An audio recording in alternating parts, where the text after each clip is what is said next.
So we're on chapter 28. The future was a near thing to Katie. She had a way of saying, Christmas will be here before you know it. Or at the beginning of vacation, school will be starting up before you know it.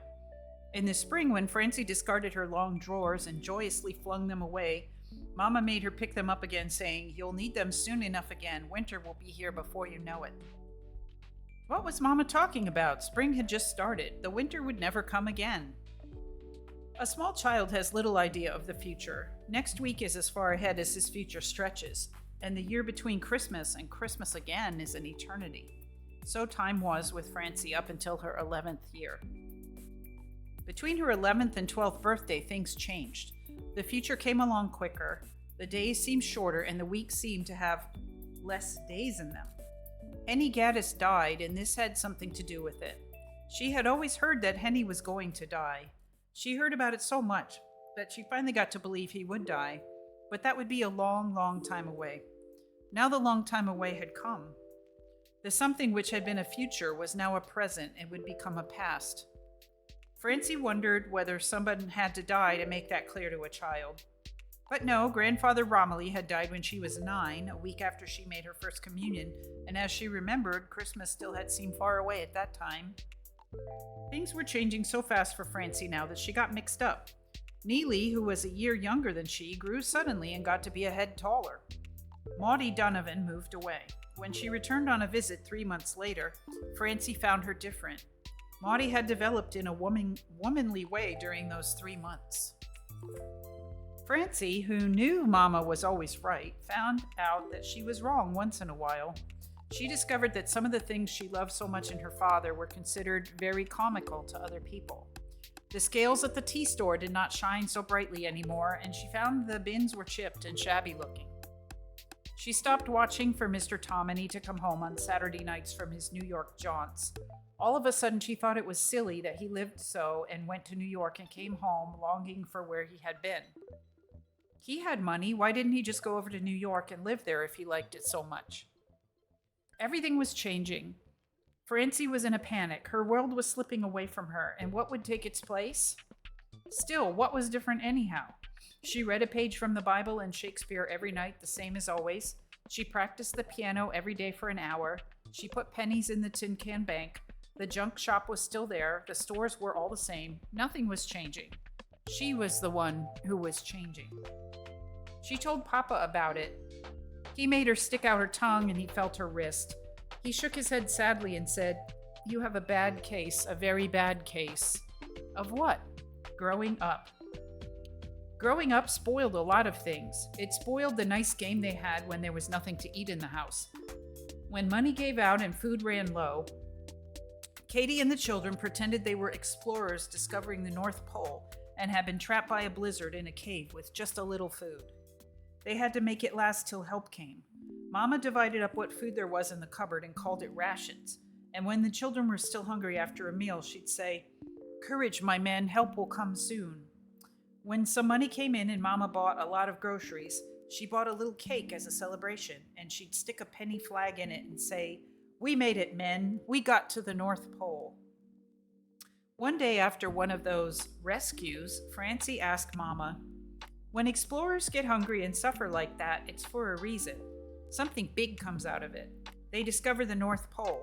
But what big thing comes out of us being hungry like that? Katie looked tired all of a sudden. She said something Francie didn't understand at the time. She said, You found the catch in it. I'm going to adjust this a little bit more. Oh, that's better. You can see more stuff here. Growing up spoiled the theater for Francie. Well, not the theater exactly, but the plays. She found she was becoming dissatisfied with the way things just happened in the nick of time. Francie loved the theater dearly. She had once wanted to be a hand organ lady, then a school teacher. After her first communion, she wanted to be a nun. At 11, she wanted to be an actress. If the Williamsburg kids knew nothing else, they knew their theater. In those days, there were many good stock companies in the neighborhood. Blaney's, Corse Peyton's, and Phillips Lyceum. The Lyceum was just around the corner. Local residents called it first the Lice, and then changed that into the Louse. Francie went there every Saturday afternoon, except when it was closed for the summer, when she could scrape up a dime. She sat in the gallery and often waited in line an hour before the show opened in order to get a seat in the first row. She was in love with Harold Clarence, the leading man. She waited at the stage door after Saturday matinee and followed him to the shabby brownstone house where he lived untheatrically in a modest furnished room. Even on the street, he had the stiff-legged walk of the old-time actor, and his face was baby pink as though he still had Juvenile 2 grease paint on it. That must be a color of grease paint. Juvenile 2. He walked stiff-leggedly and leisurely, looking neither to the right nor left and smoking an important-looking cigar which he threw away before he entered the house, as his landlady did not permit the great man to smoke in her rooms. Francie stood at the curb, looking down reverently at the discarded butt. She took the paper ring off it and wore it for a week, pretending it was his engagement ring to her. One Saturday, Harold and his company put on The Minister's Sweetheart, in which the handsome village minister was in love with Jerry Morehouse, the leading lady. Somehow the heroine had to seek work in a grocery store. There was a villainess also in love with the handsome young minister and out to get the heroine. She swaggered into the store in her unvillage-like furs and diamonds and regally ordered a pound of coffee. There was a dreadful moment when she uttered the fatal words, "Grind it." The audience groaned. It had been planted that the delicate, beautiful heroine wasn't strong enough to turn the great wheel. It had also been planted that her job was contingent on her being able to grind coffee. She struggled like anything, but couldn't get the wheel to go round even once. She pleaded with the villainess, told her how much she needed the job. The villainess repeated, "Grind it." When all seemed lost, handsome Harold entered with his pink face and his clerical garb. Taking in the situation, he threw his wide minister's hat clear across the stage in a dramatic but unseemly gesture, stepped stiff-leggedly to the machine and ground the coffee and thus saved the heroine. There was an awed silence as the odor of freshly ground coffee permeated the theater. Then bedlam broke loose. Real coffee! Realism in the theater! Everyone had seen coffee ground 1,000 times, but on the stage it was a revolutionary thing. The villainess gnashed her teeth and said, "Foiled again!" Harold embraced Jerry, making her face upstage, and the curtain came down. She is not a girl's girl. That's funny that he made her face upstage. That means everyone can see his face, right? During intermission, Francie did not join the other kids in the interim pastime of spitting down on the plutocrats in the 30-cent orchestra seats. Instead, she pondered over the situation at curtain. All very well and good that the hero came in the nick of time to grind the coffee. If he hadn't dropped in, what then? The heroine would have been discharged. All right, and so what? After she got hungry enough, she'd go out and find another job. She'd go out scrubbing floors like Mama, or graft chop suey off of her men friends like Floss Gaddis did. The grocery store job was important only because it said so in the play. She wasn't satisfied with the play she saw the following Saturday either. All right. The long-lost lover came home just in time to pay the mortgage. What if he had been held up and couldn't make it? The landlord would have to give him 30 days to get out. At least that's how it was in Brooklyn. In that month, something might turn up. If it didn't, and they had to get out, well, they'd have to make the best of it. The pretty heroine would have to get on piecework in the factory. Her sensitive brother would have to go out peddling papers. The mother would have to do cleaning by the day. But they'd live. You betcha they'd live, thought Francie grimly. It takes a lot of doing to die. Francie couldn't understand why the heroine didn't marry the villain. It would solve the rent problem, and surely a man who loved her so much that he was willing to go through all kinds of fuss because she wouldn't have him wasn't a man to ignore. At least he was around while the hero was off on a wild goose chase. She wrote her own third act to that play, What Would Happen If? She wrote it out in conversations and found it a remarkably easy way of writing. In a story, you had to explain why people were the way they were, but when you wrote in conversation, you didn't have to do that because the things that people said explained what they were. Francie had no trouble selling herself on dialogue. Once more, she changed her mind about what profession she'd follow. She decided she wouldn't be an actress after all. She'd be a writer of plays. Have a little sip of tea here. In the summer of that same year, Johnny got the notion that his children were growing up ignorant of the great ocean that washed the shores of Brooklyn. Johnny felt that they ought to go out to sea in a ship, so he decided to take them for a rowboat ride at Canarsie and do a little deep sea fishing on the side. He had never gone fishing and he'd never been in a rowboat, but that's the idea he got. Weirdly tied up with this idea, and by a reasoning process known only to Johnny, was the idea of taking little Tilly along on the trip. Little Tilly was the 4-year-old child of neighbors whom he had never met. In fact, he had never seen little Tilly. But he got this idea that he had to make something up to her on account of her brother Gussie. It all tied up with the notion of going to Canarsie. Gussie, a boy of 6, was a murky legend in the neighborhood. A tough little hellion with an overdeveloped underlip. He had been born like other babies and nursed at his mother's great breasts. But there, all resemblance to any child living or dead ceased.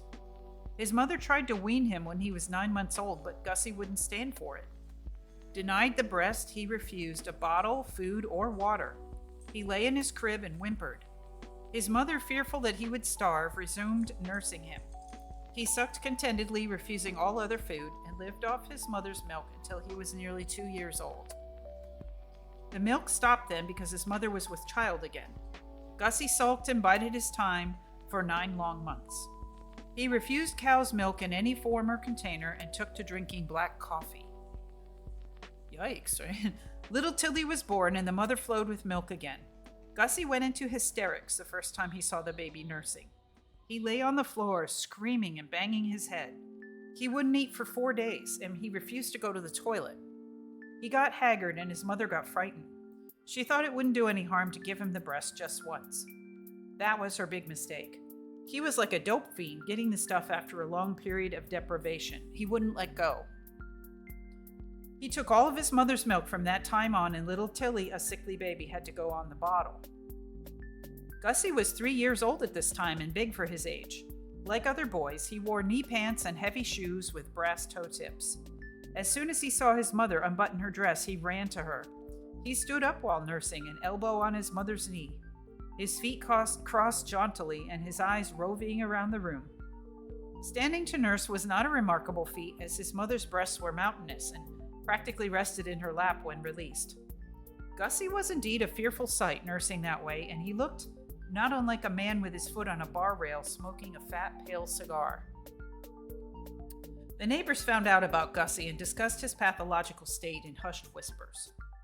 Gussie's father got so that he wouldn't sleep with his wife. He said that she bred monsters. The poor woman figured on a way to wean Gussie. He was too big to nurse, she decided. He was going for 4. She was afraid his second teeth wouldn't come in straight. One day she took a can of stove blackening and the brush and closed herself in the bedroom, where she copiously blackened her left breast with the stove polish. With a lipstick, she drew a wide, ugly mouth with frightening teeth in the vicinity of the nipple. She buttoned her dress and went into the kitchen and sat in her nursing rocker near the window. When Gussie saw her, he threw the dice with which he had been playing, okay, this is getting really weird, under the wash tubs and trotted over for feeding. He crossed his feet, planted his elbow on her knee, and waited. "Gussie want titty?" asked his mother wheedlingly. "Yup." "All right, Gussie's gonna get nice titty." Suddenly, she ripped open her dress and thrust the horribly made-up breast into his face. Gussie was paralyzed with fright for a moment. Then he ran away screaming and hid under the bed, where he stayed for 24 hours. He came out at last trembling. He went back to drinking black coffee and shuddered every time his eyes went to his mother's bosom. Gussie was weaned. The mother reported her success all over the neighborhood. It started a new fashion in weaning called giving the baby the Gussie. Johnny heard the story and contemptuously dismissed Gussie from his mind. He was concerned about little Tilly. He thought she had been cheated out of something very important and might grow up thwarted. He got a notion that a boat ride off the Canarsie shore might wipe out some of the wrong her unnatural brother had done her.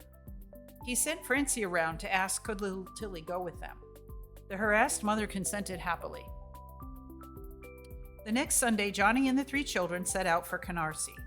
Francie was 11 years old, Neely 10, and little Tilly went well past 3.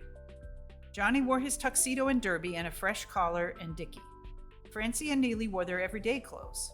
Little Tilly's mother, in honor of the day, had dressed her up in a cheap but fancy lace dress trimmed with dark pink ribbon.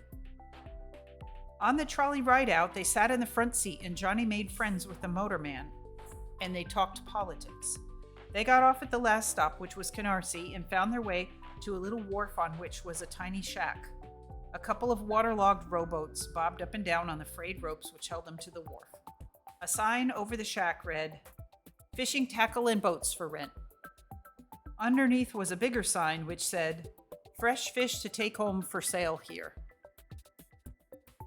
Johnny negotiated with the man and, as was his way, made a friend of him.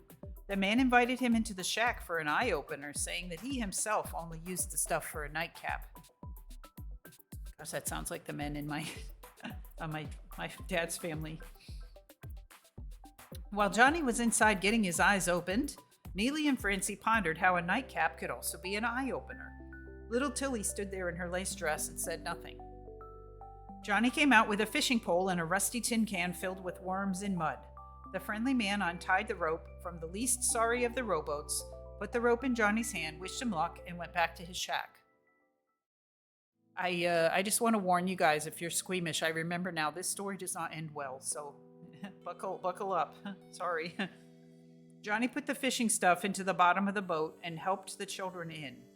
Then he crouched on the wharf, the bit of rope in his hand, and gave instructions about boats. "There is always a wrong and a right way to get on a boat," said Johnny, who had never been on any boat except an excursion boat once. "The right way is to give the boat a shove and then jump in it before it drifts out to sea, like this." He straightened up, pushed the boat from him, leaps, and fell into the water. The petrified children stared at him. A second before, Papa had been standing on the dock above them. Now he was below them in the water.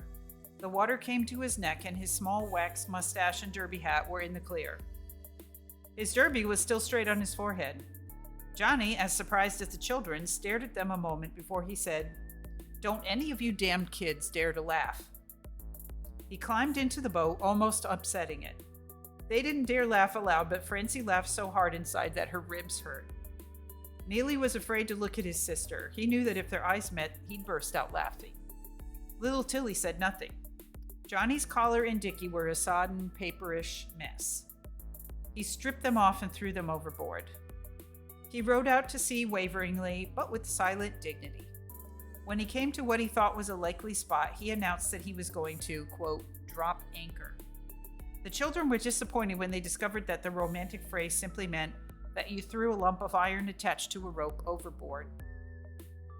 Horrified, they watched Papa squeamishly impale a muddy worm on the hook.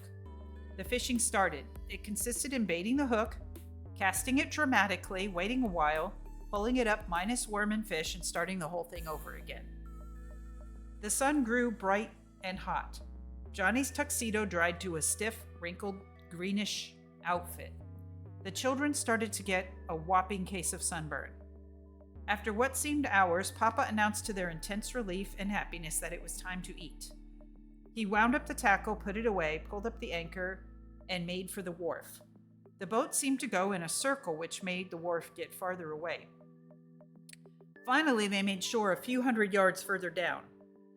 Johnny tied up the boat, told the children to wait in it, and went ashore. He said he was going to treat them to a nice lunch. He came back after a while, walking sideways. Oh, we know what that means, right? Carrying hot dogs, huckleberry pie, and strawberry pop. They sat in the rocking boat, tied to the rotting wharf, looked down into the slimy green water that smelled of decaying fish, and ate. Johnny had had a few drinks ashore, which made him sorry that he had hollered at the kids. He told them they could laugh at his falling in the water if they wanted to. But somehow they couldn't bring up a laugh.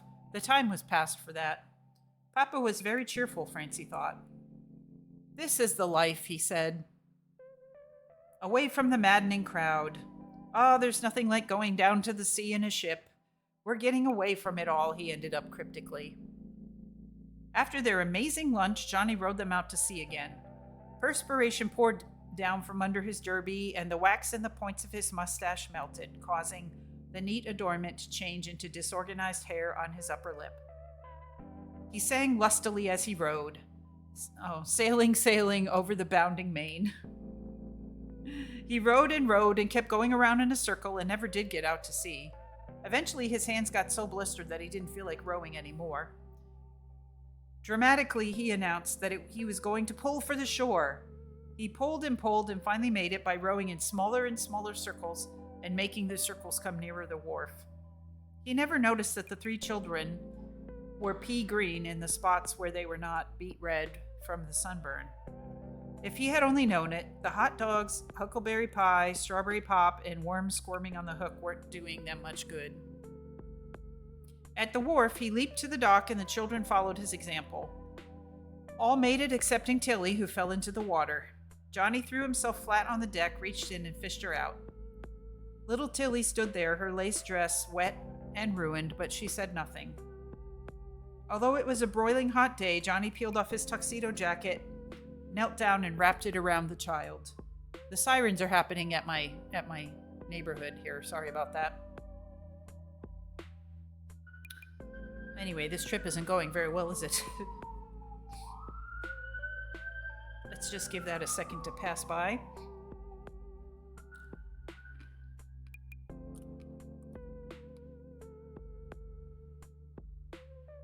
All of this sounds like the background section of a true crime podcast. You don't like Papa very much? I think he's a little bit hapless, right?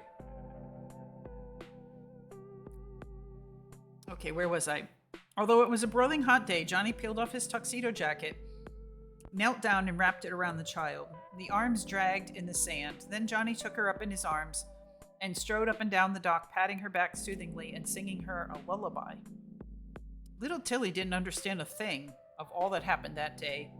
She didn't understand why she had been put into a boat, why she had fallen into the water, or why the man was making such a fuss over her. She said nothing.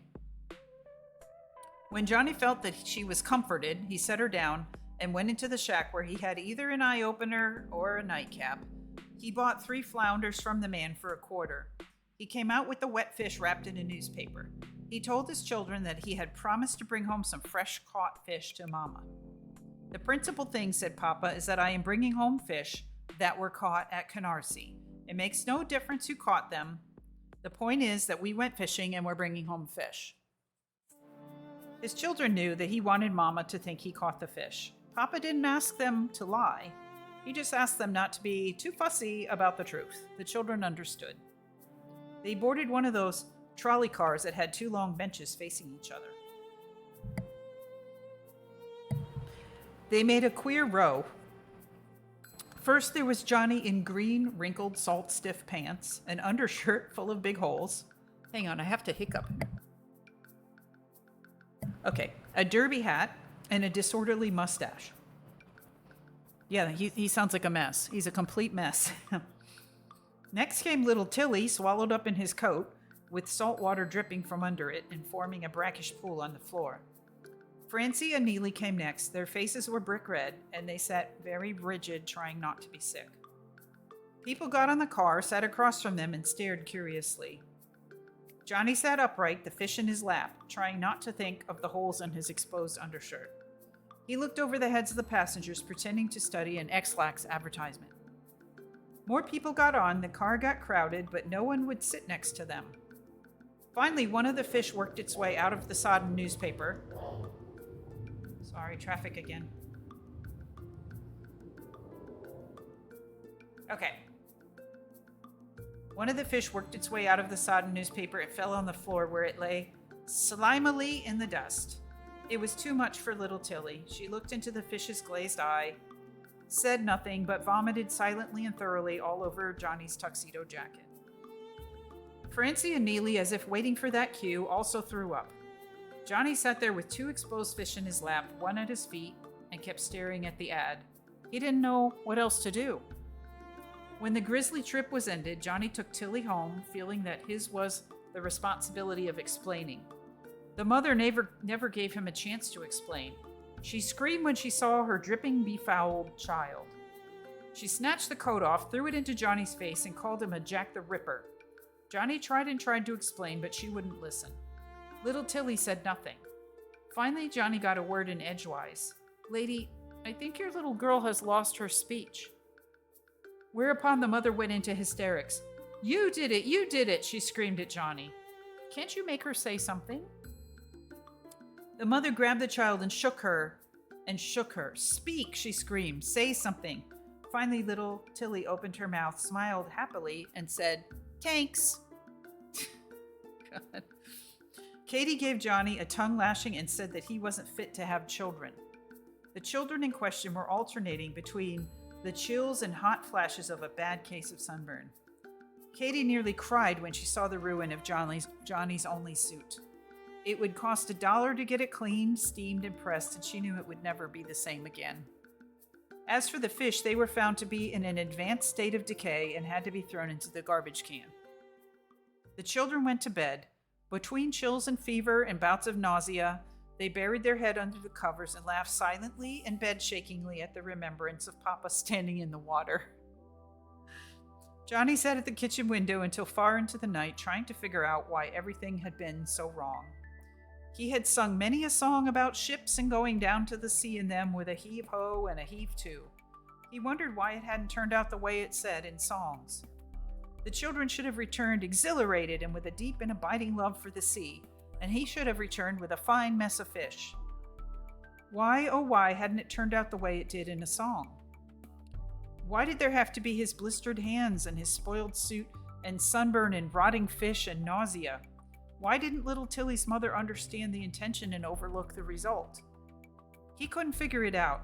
The songs of the sea had betrayed him.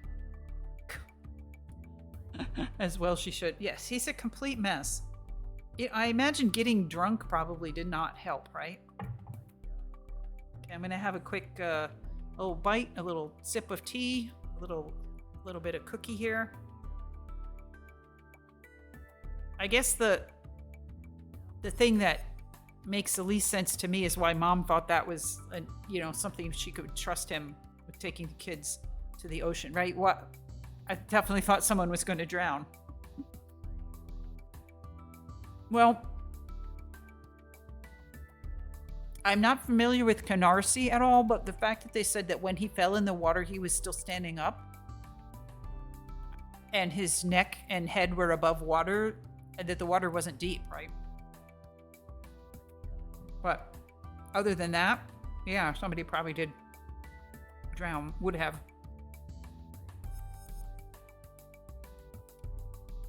I mean, he was able to fish the little girl out, so.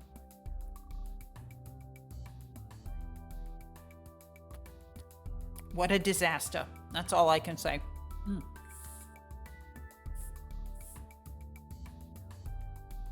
Okay, just having a little quick snack.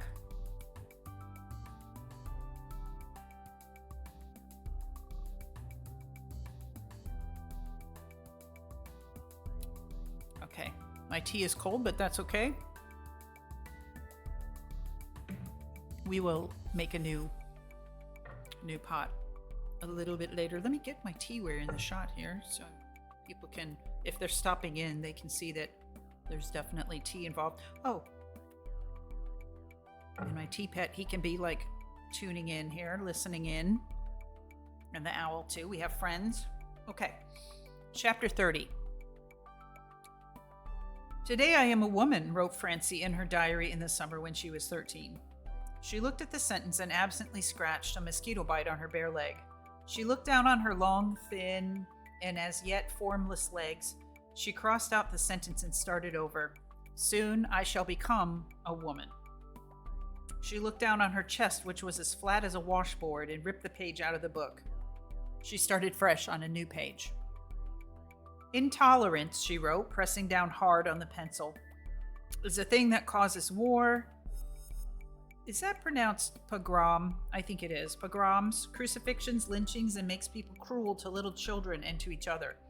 It is responsible for most of the viciousness, violence, terror, and heart and soul breaking of the world. She read the words over aloud. They sounded like words that came in a can. The freshness was cooked out of them. She closed the book and put it away. That summer Saturday was a day that should have gone down in her diary as one of the happiest days of her life. She saw her name in print for the first time. The school got out a magazine at the end of the year in which the best story written in composition class from each grade was published. Francie's composition, called Wintertime, had been chosen as the best of the 7th grade work. The magazine cost a dime, and Francie had to wait until Saturday to get it. School closed for the summer the day before, and Francie worried that she wouldn't get the magazine. But Mr. Jensen said he'd be working around on Saturday, and if she brought the dime over, he'd give her a copy. Now in the early afternoon, she stood in front of her door with the magazine open to the page of her story. She hoped someone would come along to whom she could show it. She had shown it to Mama at lunchtime, but Mama had to get back to work and didn't have time to read it. At least 5 times during lunch, Francie mentioned that she had a story published. At last, Mama said, yes, I know. I saw it all coming.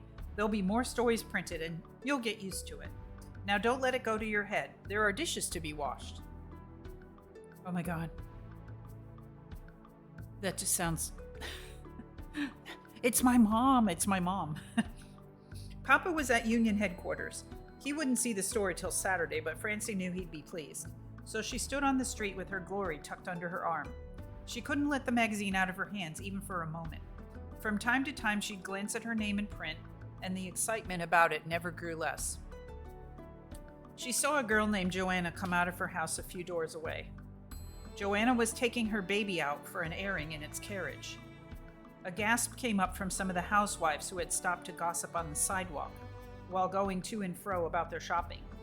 You see, Joanna was not married. She was a girl who had gotten into trouble. Her baby was illegitimate. Bastard was the word they used in the neighborhood. And these good women felt that Joanna had no right to act like a proud mother and bring her baby out in the light of day. They felt that she should have kept it hidden in some dark place. Francie was curious about Joanna and the baby. She had heard Mama and Papa talking about them. She stared at the baby when the carriage came by. It was a beautiful little thing, sitting up happily in its carriage. Maybe Joanna was a bad girl, but certainly she kept her baby sweeter and daintier than these good women kept theirs. The baby wore a pretty frilled bonnet and a clean white dress and bib. The carriage cover was spotless and showed much loving handiwork in its embroidery. Joanna worked in a factory while her mother took care of the baby. The mother was too ashamed to take it out, so the baby got an airing only on weekends when Joanna wasn't working. Yes, Francie decided it was a beautiful baby. It looked just like Joanna. Francie remembered how Papa had described her that day he and Mama were talking about her. She has skin like a magnolia petal. Johnny had never seen a magnolia. Her hair is black as a raven's wing.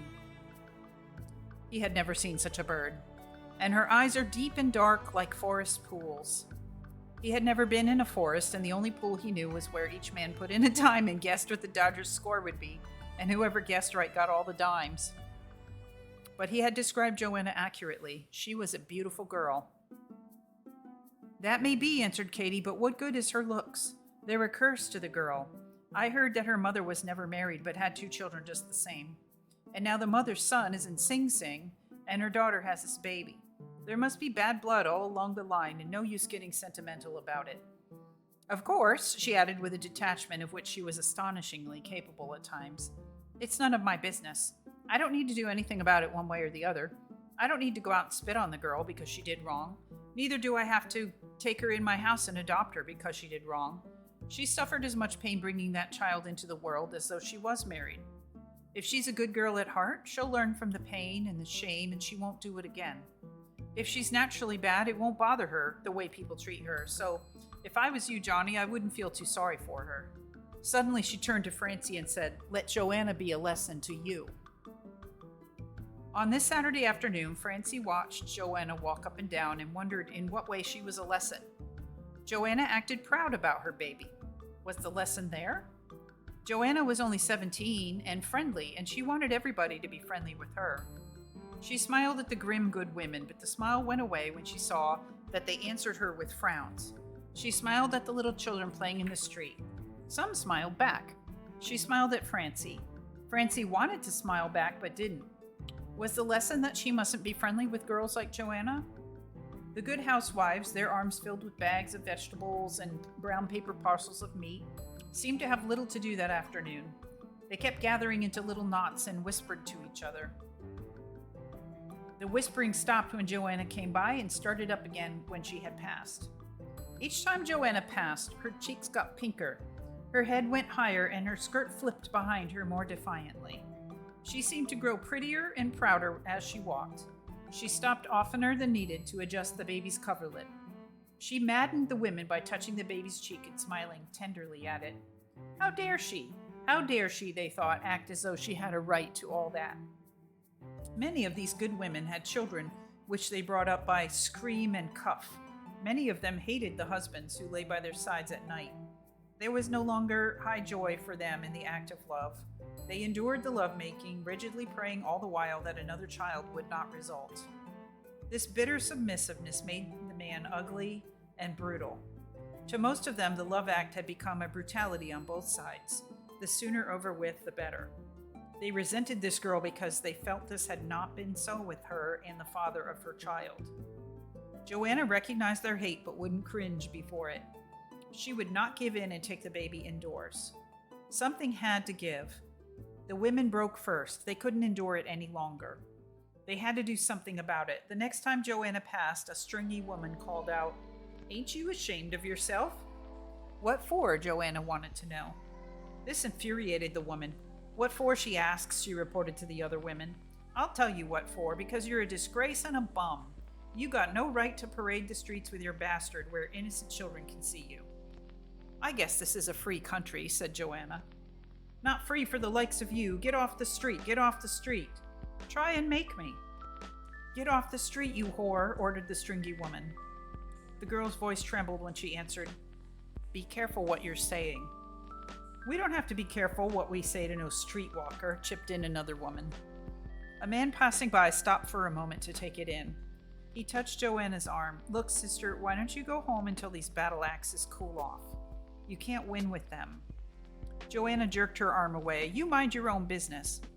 "I meant it in the right way, sister. Sorry," he walked on. "Why don't you go with him?" taunted the stringy woman. "He might be good for a quarter." The others laughed. "You're all jealous," said Joanna evenly.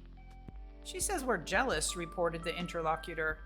"Jealous of what? You." She said you as though it were the girl's name. "Jealous that men like me, that's what. Lucky you're married already," she told the stringy one. "You'd never get a man otherwise. I'll bet your husband spits on you afterwards. I'll bet that's just what he does." "Bitch, you bitch," screamed the stringy one hysterically. Then, acting on an instinct which was strong even in Christ's day, she picked up a stone out of the gutter and threw it at Joanna.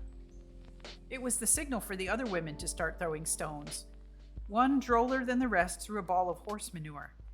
Some of the stones hit Joanna, but a sharp-pointed one missed and struck the baby's forehead. Immediately, a thin, clear trickle of blood ran down the baby's face and spotted its clean bib. The baby whimpered and held out its arms for its mother to pick it up. A few women poised to throw the next stones dropped them quietly back into the gutter. The baiting was all over. Suddenly the women were ashamed. They had not wanted to hurt the baby. They only wanted to drive Joanna off the street. They dispersed and went home quietly. Some children who had been standing around listening resumed their play. Joanna, crying now, lifted the baby from the carriage. The baby continued to whimper quietly as though it had no right to cry out loud. Joanna pressed her cheek to her baby's face and her tears mixed with its blood. The women won. Joanna carried her baby into the house, not caring that the carriage stood in the middle on the sidewalk. And Francie had seen it all. She had heard every word. She remembered how Joanna had smiled at her and how she had turned her head away without smiling back. Why hadn't she smiled back? Why hadn't she smiled back? Now she would suffer. She would suffer all the rest of her life every time that she remembered that she had not smiled back.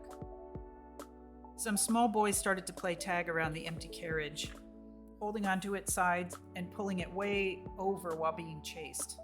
Francie scattered them and wheeled the carriage over to Joanna's door and put the brake on.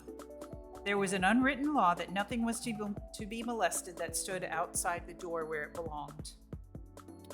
She was still holding the magazine with her story in it. She stood next to the braked carriage and looked at her name once more.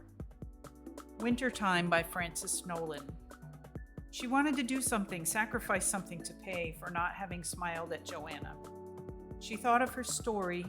She was so proud of it, so eager to show Papa and Aunt Evie and Sissy. She wanted to keep it always to look at, and to get that nice warm feeling when she looked at it.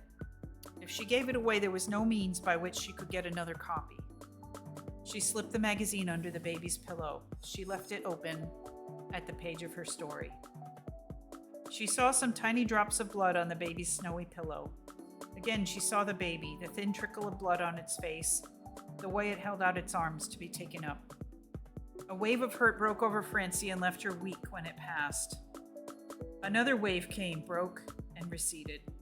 She found her way down to the cellar of her house and sat in the darkest corner on a heap of burlap sacks and waited while the hurt waves swept over her. As each wave spent itself and a new one gathered, she trembled. Tensely, she sat there waiting for them to stop. If they didn't stop, she'd have to die. She'd have to die. After a while, they came fainter, and there was a longer time between each one. She began to think. She was now getting her lesson from Joanna, but it was not the kind of lesson her mother meant. She remembered Joanna. Often at night on her way home from the library, she had passed Joanna's house and seen her and the boy standing close together in the narrow vestibule. She had seen the boy stroke Joanna's pretty hair tenderly, had seen how Joanna put up her hand to touch his cheek, and Joanna's face looked peaceful and dreamy in the light from the street lamp. Out of that beginning, then, had come the shame in the baby. Why?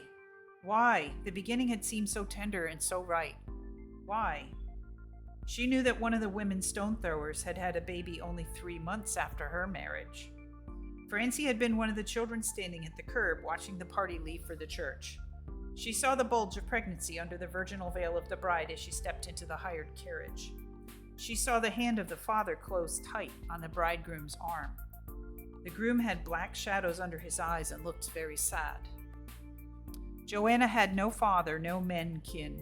There was no one to hold her boy's arm tight on the way to the altar. That was Joanna's crime, decided Francie. Not that she had been bad, but that she had not been smart enough to get the boy to the church. Francie had no way of knowing the whole story. As a matter of fact, the boy loved Joanna and was willing to marry her after, as the saying goes, he had gotten her into trouble. The boy had a family, a mother and 3 sisters. He told them he wanted to marry Joanna, and they talked him out of it. Don't be a fool, they told him. She's no good. Her whole family's no good. Besides, how do you know you're the one? If she had you, she had others. Oh, women are tricky, we know. We are women. You are good and tender-hearted. You take her word for it that you are the man. She lies. Don't be tricked, my son. Don't be tricked, our brother. If you must marry, marry a good girl, one who won't sleep with you without the priest saying the words that make it right. If you marry this girl, you are no longer my son. You are no longer our brother. You'll never be sure whether the child is yours. You will worry while you are at your work. You'll wonder who slips into your bed beside her after you have left in the morning. Oh yes, my son, our brother, that is how women do. We know. We are women. We know how they do. The boy had let himself be persuaded. His womenfolk gave him money, and he got a room and a new job over in Jersey. They wouldn't tell Joanna where he was. He never saw her again. Joanna wasn't married. Joanna had the baby. The waves had almost stopped passing over Francie when she discovered to her fright that something was wrong with her. She pressed her hand over her heart, trying to feel a jagged edge under the flesh. She had heard Papa sing so many songs about the heart that was breaking, was aching, was dancing, was heavy laden, that leaped for joy, that was heavy in sorrow, that turned over, that stood still. She really believed that the heart actually did those things. She was terrified, thinking her heart had broken inside her over Joanna's baby, and that the blood was now leaving her heart and flowing from her body. She went upstairs to the flat and looked into the mirror. Her eyes had dark shadows beneath them, and her head was aching. She lay on the old leather couch in the kitchen and waited for Mother to come home. Mama. She told Mama what had happened to her in the cellar. She said nothing about Joanna. Katie sighed and said, "So soon? You're just 13. I didn't think it would come for another year yet. I was 15. Then this is all right what's happening? It's a natural thing that comes to all women. I'm not a woman. It means you're changing from a girl into a woman. Do you think that it will go away? In a few days, but it will come back again in a month. For how long? For a long time, until you are 40 or even 50, she mused a while. My mother was 50 when I was born. Oh, it has something to do with having babies. Yes, remember always to be a good girl because you can have a baby now. Joanna and her baby flashed through Francie's mind. You mustn't let the boys kiss you, said Mama. Is that how you get a baby? No, but what makes you get a baby often starts with a kiss, she added. Remember Joanna. Now, Katie didn't know about the street scene. Joanna happened to pop into her mind, but Francie thought she had wonderful powers of insight. She looked at Mama with new respect. Remember Joanna, remember Joanna. Francie could never forget her. From that time on, remembering the stoning women, she hated women. She feared them for their devious ways. She mistrusted their instincts. She began to hate them for this disloyalty and their cruelty to each other. Of all the stone throwers, not one had dared to speak a word for the girl, for fear that she would be tarred with Joanna's brush. The passing man had been the only one who spoke with kindness in his voice. Most women had the one thing in common. They had great pain when they gave birth to their children. This should make a bond that held them all together. It should make them love and protect each other against the man world. But it was not so. It seemed like their great birth pains shrank their hearts and their souls. They stuck together for only one thing, to trample on some other woman. Whether it was by throwing stones or by mean gossip. It was the only kind of loyalty they seemed to have. Men were different. They might hate each other, but they stuck together against the world and against any woman who would ensnare one of them. Francie opened the copybook which she had used for a diary. She skipped a line under the paragraph that she had written about intolerance and wrote, As long as I live, I will never have a woman for a friend. I will never trust any woman again except maybe Mama and sometimes Aunt Evie and Aunt Sissy. Wow, yikes. Okay, let's take a break. And I'm going to make some more hot tea. Oh, the story is taking a turn, huh? All right, let's get some more hot water in here.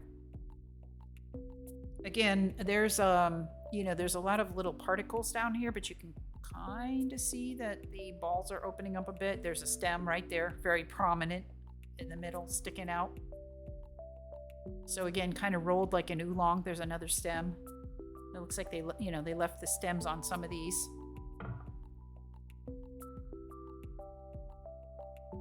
Let's get some water in here.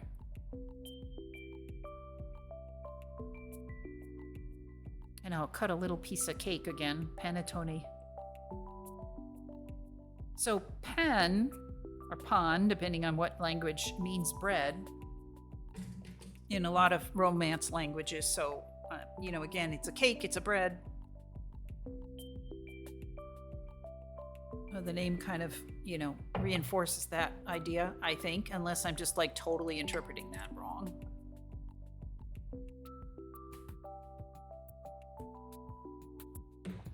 And while that's steeping for a very short time, I'm going to go ahead and go forward and see. Okay, we got a illustration here. Kind of wondering if there's an end of a book. You remember how we had book 1, book 2? This book, whatever it is, 3, I think, it just goes on and on. So, yeah. Okay, we'll just see how long we want to go on. Let me pour this out now. I'm just going to scoot everything over into this area here so you can see it a little better. Not the water on the laptop. It just hit the corner, so I will dry that off with the tea towel. Here we go. I love this teapot so much. So beautiful.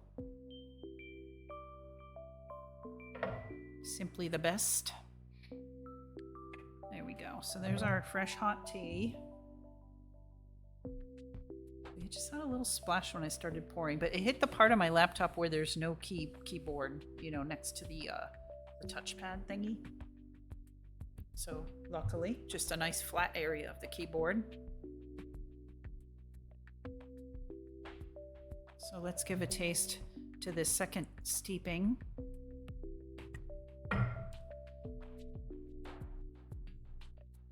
Oh, it was a pretty good view until the camera did its quick adjusty thing. I don't know why.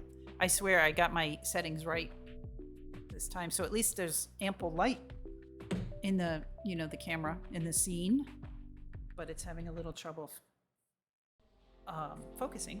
Here, let me put this aside real quick and I'll cut some more panettone.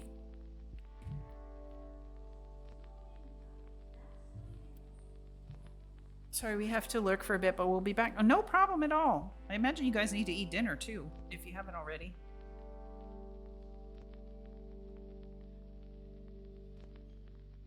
Yeah, I know the story got a little grim. Sorry about that, guys. Especially the boat situation. That was like, what the?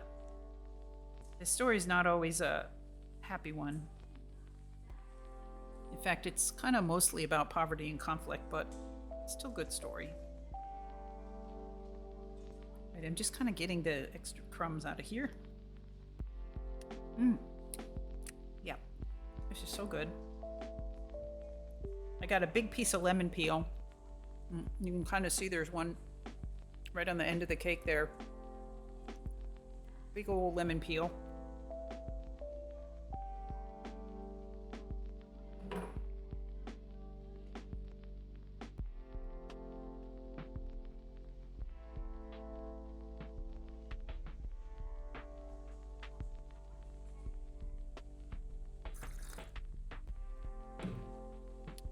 Little slurp.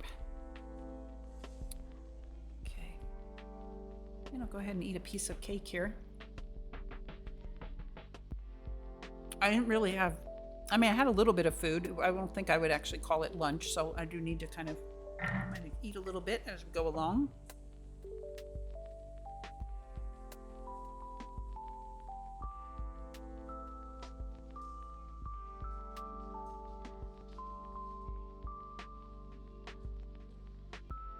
I definitely did expect a quieter stream today. I would imagine that everybody's pretty busy, doing their own thing, doing their holiday thing.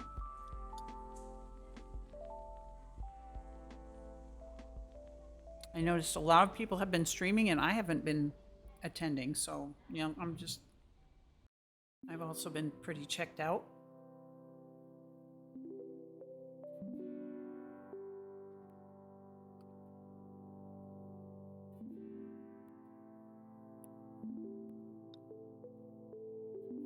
All right, that is so good. I'm glad I didn't make it any stronger. It didn't need to be stronger. I don't know why I brought this fork over for this cake and blueberries, because, you know, it's just finger food. It's not at all like sticky or anything. It's not that buttery. You know, it doesn't have icing on it or anything, so you can just eat it by hand. I imagine civilized people probably eat it with a fork and a cup of espresso or something like that. That would be so good.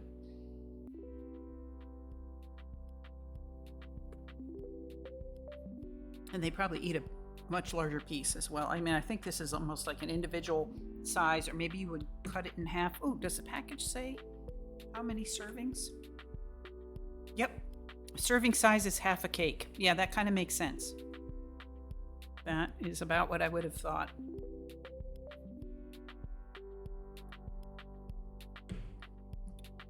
Okay, delicious. All right, and let's have a noms for the road.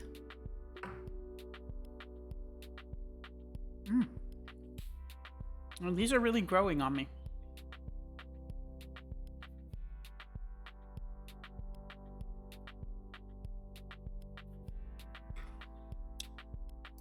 It looks like they are kind of gluing themselves back together again a little bit. There's a whole bunch of the The dried lemon peel in the bottom.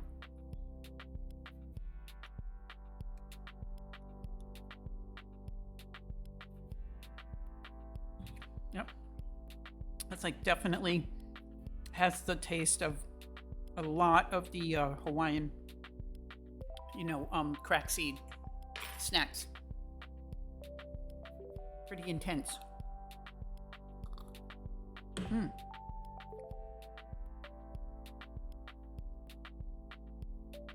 That is a pretty popular, very popular. I don't know so much. I mean, the Li Hing powder as well, but the salty lemon peel, it's a very popular coating for all kinds of things, from not only like candy and gummies, but also like dried fruit or anything that might be a little bit sticky.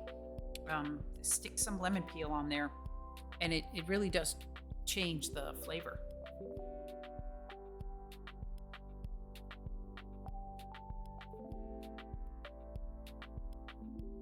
Okay.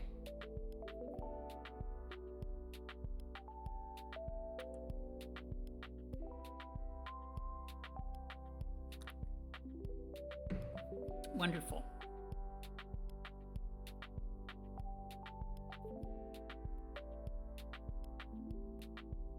Okay, let's resume at chapter 31. Two very important things happened in the year that Francie was 13. War broke out in Europe, and a horse fell in love with Aunt Evie. Evie's husband and his horse Drummer had been bitter enemies for 8 years. He was mean to the horse. He kicked him and punched him and cursed at him and pulled too hard on the bit. The horse was mean to Uncle Willie Flipman. The horse knew the route and stopped automatically at each delivery. It had been his habit to start up again as soon as Flipman mounted the wagon. Lately, he had taken to starting up the instant Flipman got off to deliver milk. He'd break into a trot, and often Flipman had to run more than half a block to catch up with him. Flipman was through delivering at noon. He'd go home to eat dinner, then bring the horse and wagon back to the stable, where he was supposed to wash Drummer and the wagon. The horse had a mean trick. Often when Flipman was washing under his belly, he'd wet on him. The other fellows would stand around waiting for this to happen so that they could have a good laugh. Flipman couldn't stand it, so he got in the habit of washing the horse in front of his house. That was all right in the summer, but it was a little hard on the horse in the winter. Often on a bitterly cold day, Evie would go down and tell Willie that it was a mean thing to wash Drummer in the cold, and with cold water too. The horse seemed to know that Evie was taking his part. As she argued with her husband, Drummer would whinny pitifully and lay his head on her shoulder.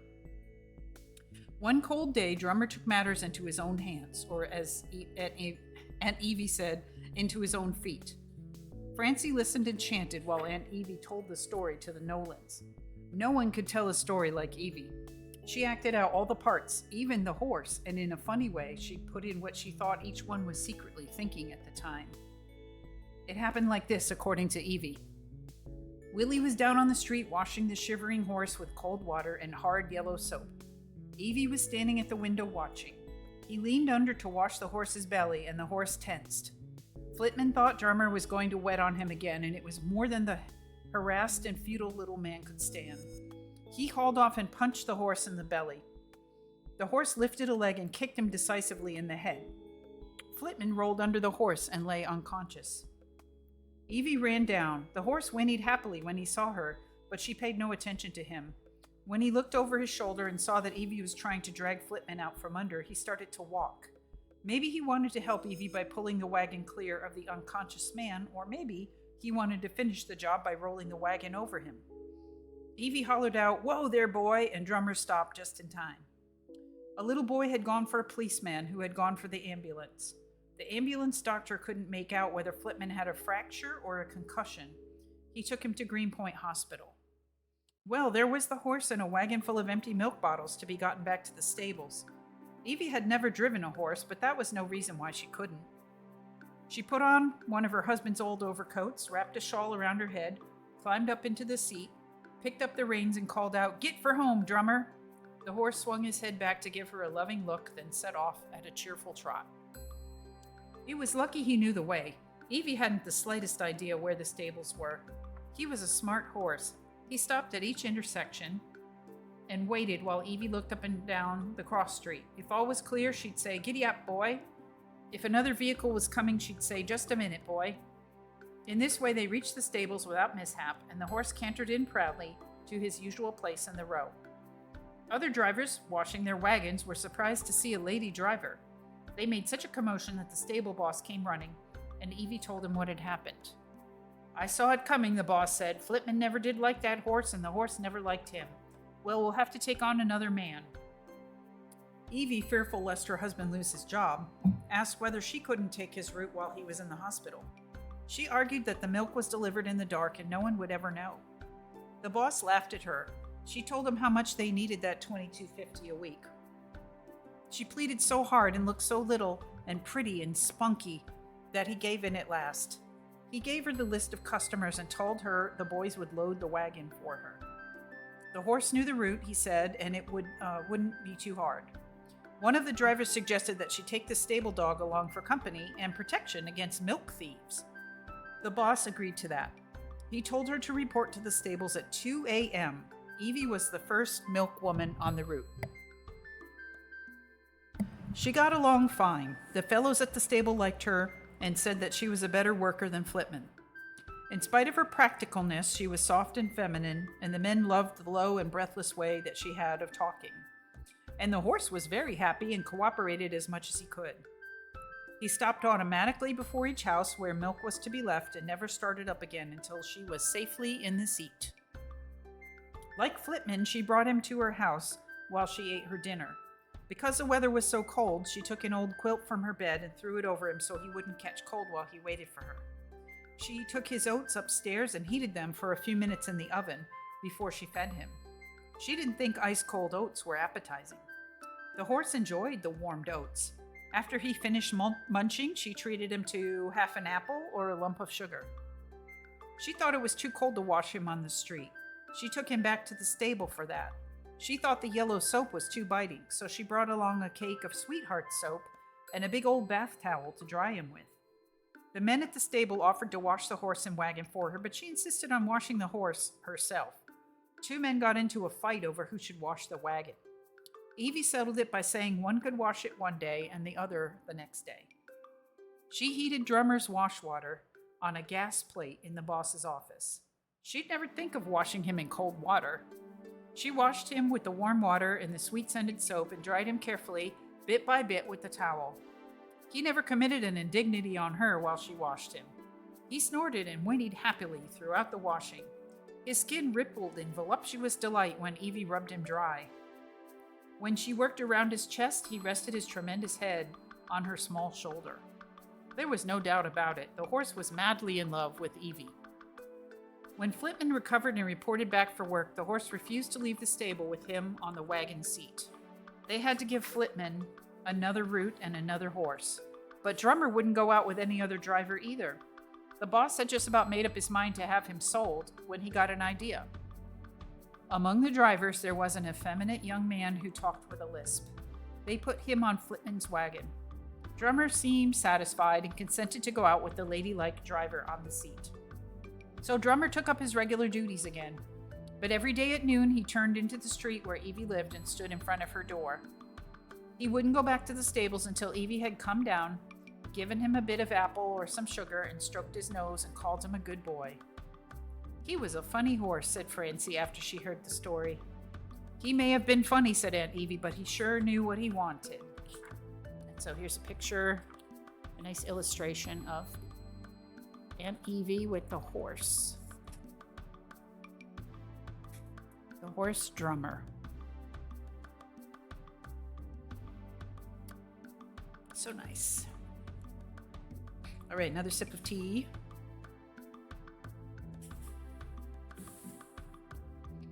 Chapter 32. Let's see how long this is. I just remembered that I haven't taken a break at all. You know, like a BRB break. So let's do this one more chapter, and then we'll just take, even if it's 5 minutes or something. Because I need to get more water in my kettle, as usual.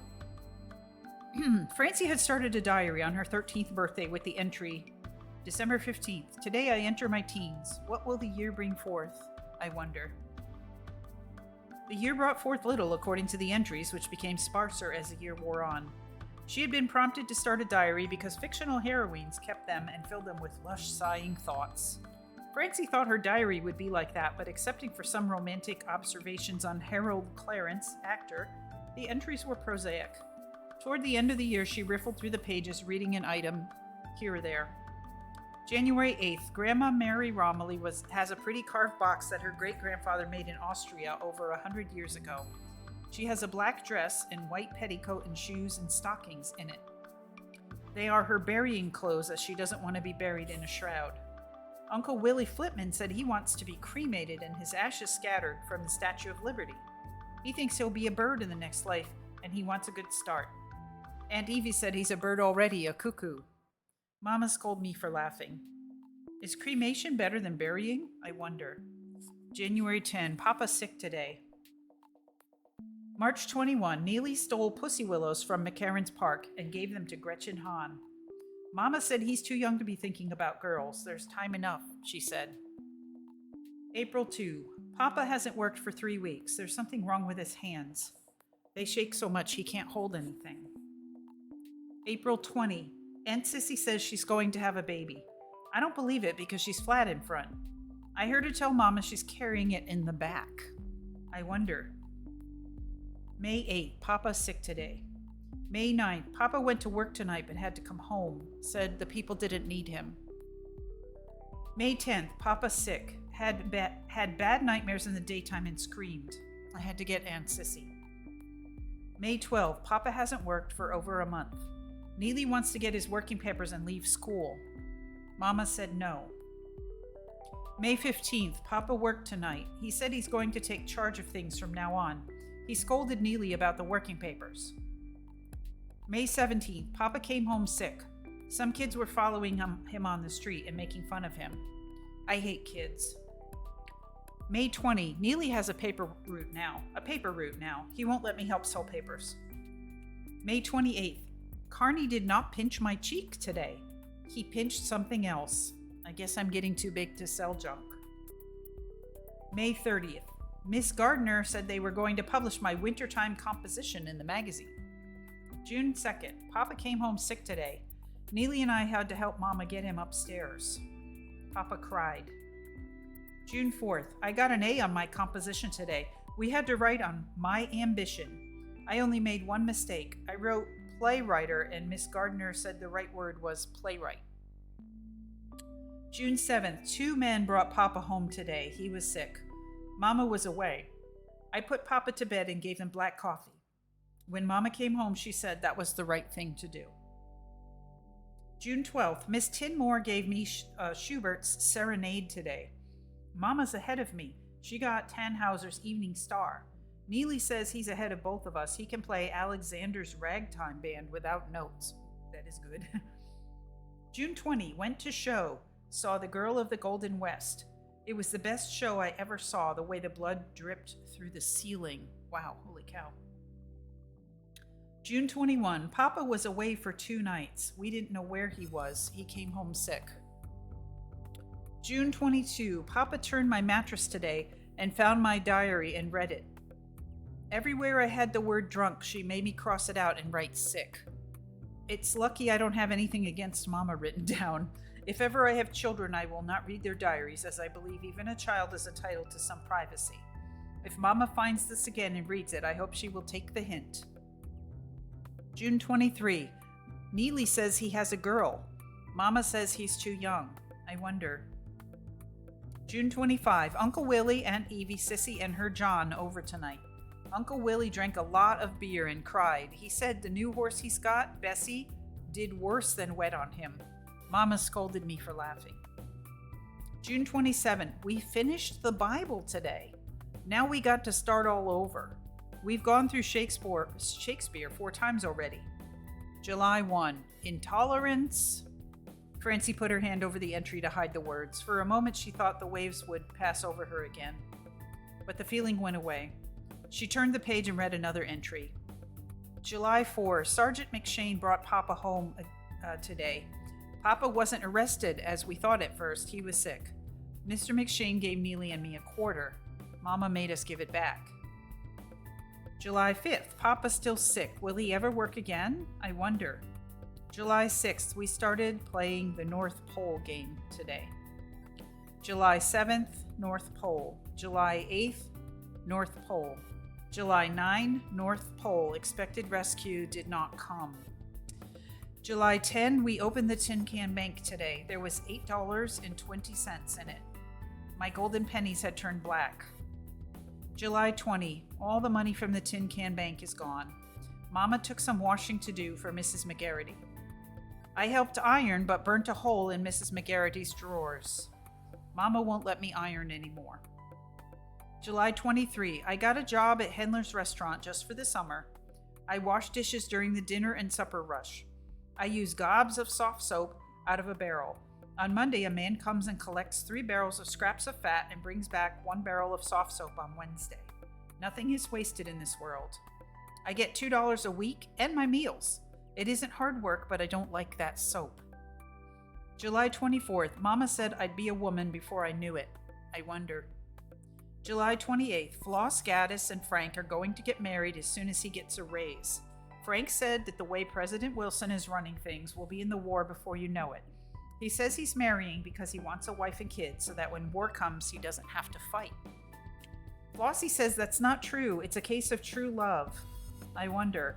I remember how Flossie used to chase him years ago when he was washing the horse. July 29. Papa wasn't sick today. He's going to get a job. He said Mama has to stop washing for Mrs. McGarity and I have to give up my job. He says we'll be rich and all go to live in the country. I wonder. August 10. Sissy says she's going to have a baby soon. I wonder. She's as flat as a pancake. August 17th. Papa has been working for 3 weeks now. We have wonderful suppers. August 18th. Papa's sick. August 19th. Papa's sick because he lost his job.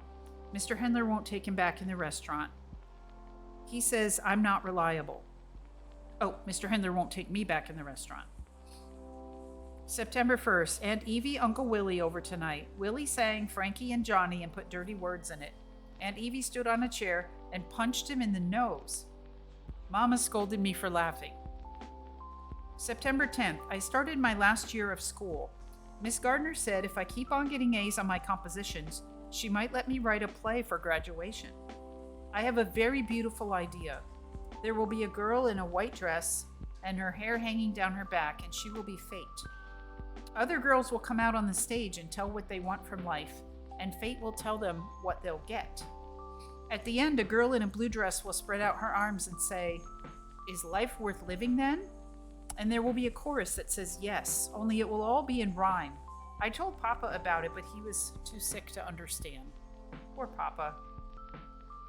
September 18th, I asked Mama could I get a castle clip, and she said no, that hair was a woman's crowning beauty. Does that mean she expects me to be a woman soon?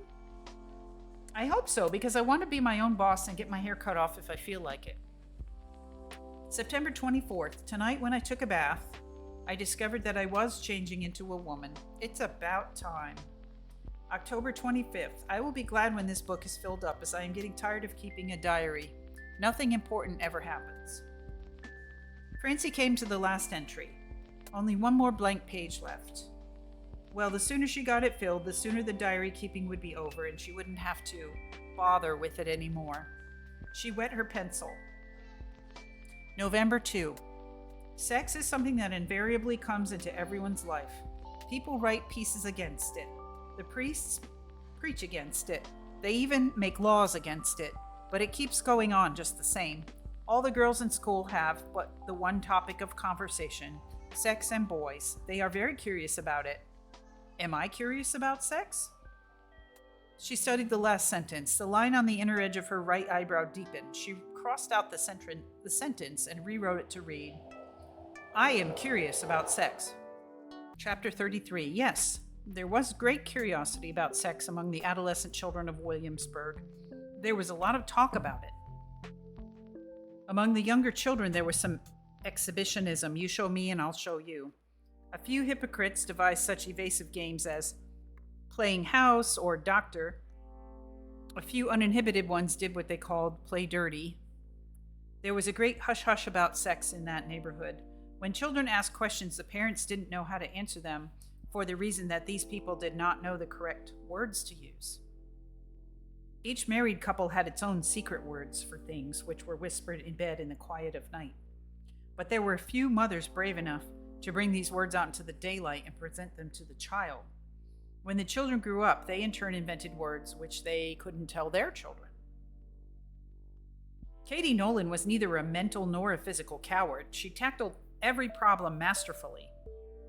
She didn't volunteer sex information, but when Francie asked questions, she answered as best she knew how.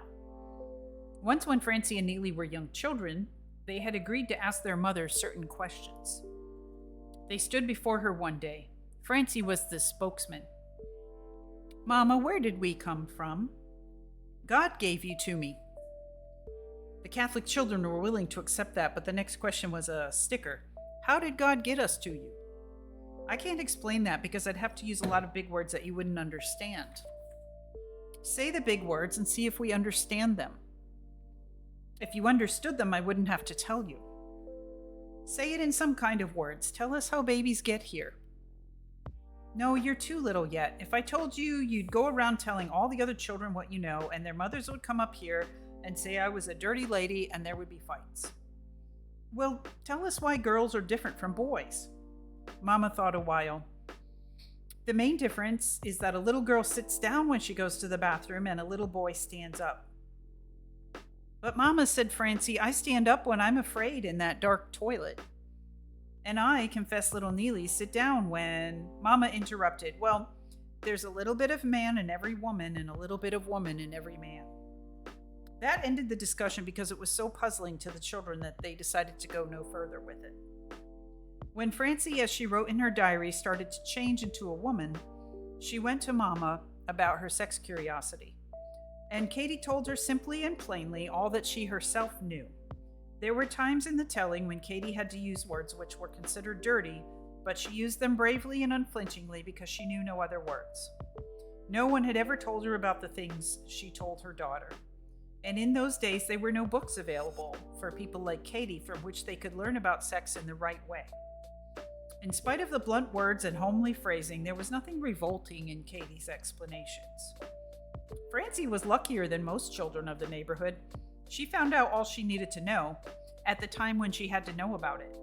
She never needed to slink into dark hallways with other girls and exchange guilty confidences. She never had to learn things in a distorted way. If normal sex was a great mystery in the neighborhood, criminal sex was an open book.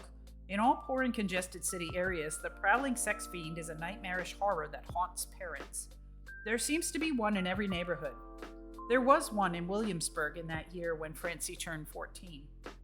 For a long time, he had been molesting little girls, and although the police were on a continual lookout for him, he was never caught. One of the reasons was that when a little girl was attacked, the parents kept it secret so that no one would know and discriminate against the child and look on her as a thing apart and make it impossible for her to resume a normal childhood with her playmates. One day, a little girl on Francie's block was killed, and it had to come out in the open. She had been a quiet little thing of 7, well-behaved and obedient. When she didn't come home from school, her mother didn't worry. She thought the child had stopped somewhere to play. After supper, they went looking for her. They questioned her playmates. No one had seen the child since school let out. A fear wave swept over the neighborhood. Children were called in off the streets and kept behind locked doors. McShane came over with half a dozen policemen, and they began combing the roofs and cellars. The child was found at last by her loutish 17-year-old brother. Her little body was lying across a busted-down doll carriage in the cellar of a nearby house. Her torn dress and undergarments, her shoes, and her little red socks were thrown on an ash heap. The brother was questioned. He was excited and stuttered when he answered. They arrested him on suspicion. McShane wasn't stupid. The arrest was a blind to put the killer off guard. McShane knew the killer would feel safe and strike again, and this time the police would be waiting for him. Parents went into action. The children were told, and to hell with finding the right words, about the fiend and the horrible things he did. Little girls were warned not to take candy from strangers, not to speak to strange men. Mothers took to waiting in the doorways for their children when school let out. The streets were deserted. It was as if the Pied Piper had led all the children off to some mountain fastness. The whole neighborhood was terrorized.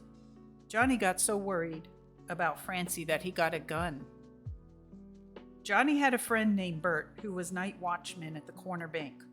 Bert was 40 years old and married to a girl half his age, of whom he was insanely jealous.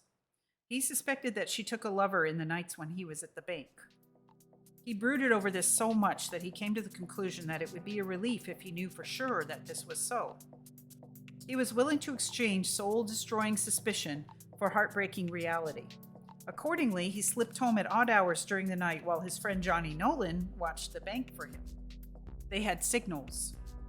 When, in the night, poor Bert got so tormented that he had to go home, he asked the cop on the beat to ring the Nolan bell 3 times. If Johnny was home when the signal came, he jumped out of bed like a fireman, dressed hurriedly, and ran to the bank as though his life depended on it. After the watchman slipped out, Johnny lay on Bert's narrow cot and felt the hard revolver through the thin pillow. He hoped someone would attempt to rob the bank so he could save the money and be a hero. But all the hours of his night watching were without event. There wasn't even the excitement of the watchman catching his wife in adultery. The girl always was sleeping soundly and alone when her husband sneaked into their flat.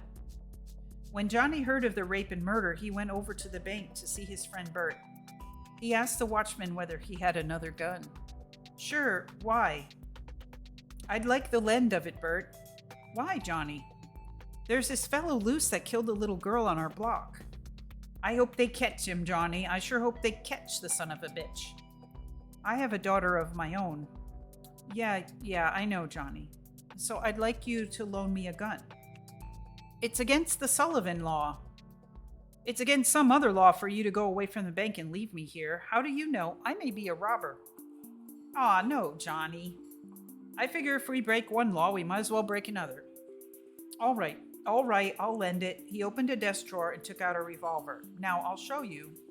When you want to kill somebody, you point it at him like this. He pointed it at Johnny, and pull this thing. I see, let me try it. In his turn, Johnny aimed it at Bert. Of course, said Bert, I ain't never shot off the goddamn thing myself. This is the first time I ever held a gun in my hand, explained Johnny. Watch out then, said the watchman quietly. It's loaded. Johnny shivered and put the gun down carefully. Say, Bert, I didn't know. We might have killed each other. Jesus, you're right, the watchman shuddered. One jerk of a finger and a man is dead, mused Johnny. Johnny, you ain't thinking of killing yourself. No, I'm letting the booze do that. Johnny started to laugh but stopped abruptly. As he left with the gun, Bert said, let me know if you catch the bastard. I'll do that, promised Johnny. Yeah, so long. So long, Bert. Johnny gathered his family around him and explained about the gun. He warned Francie and Neely not to touch it. This little cylinder holds death for 5 people in it, he explained dramatically. Francie thought the revolver looked like a grotesque beckoning finger. A finger that beckoned to death and made it come running. She was glad when Papa put it out of sight under his pillow. The gun lay under Johnny's pillow for a month and was never touched. There were no further outrages in the neighborhood. It seemed that the fiend had moved on. Mothers began to relax. A few, however, like Katie, continued to watch in door or hallway when they knew the children were due home from school. It was the killer's habit to lurk in dark hallways for his victims. Katie felt that it cost nothing to be careful. When most of the people were lulled into a feeling of security, the pervert struck again. One afternoon, Katie was cleaning in the halls of the second house away from her own. She heard children in the street and knew that school was out. She wondered whether it was necessary to go back and wait in the hallway for Francie as she had been doing since the murder. Francie was nearly 14 and old enough to take care of herself. Besides, the killer usually attacked little girls of 6 or 7. Maybe he had been caught in some other neighborhood and was safe in jail. Still, she hesitated, then decided to go home.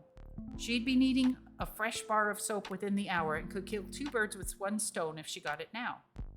She looked up and down the street and grew uneasy when she didn't see Francie among the children. Then she remembered that Francie went further to school and came home a bit later. Once in the flat, Katie decided to heat the coffee and have a cupful. By that time, Francie should be home, and her mind would be at peace. She went to the bedroom to see if the gun was still under the pillow. Of course it was, and she felt foolish for looking. She drank the coffee, took her bar of yellow soap, and started back for work. Francie got home at the usual time.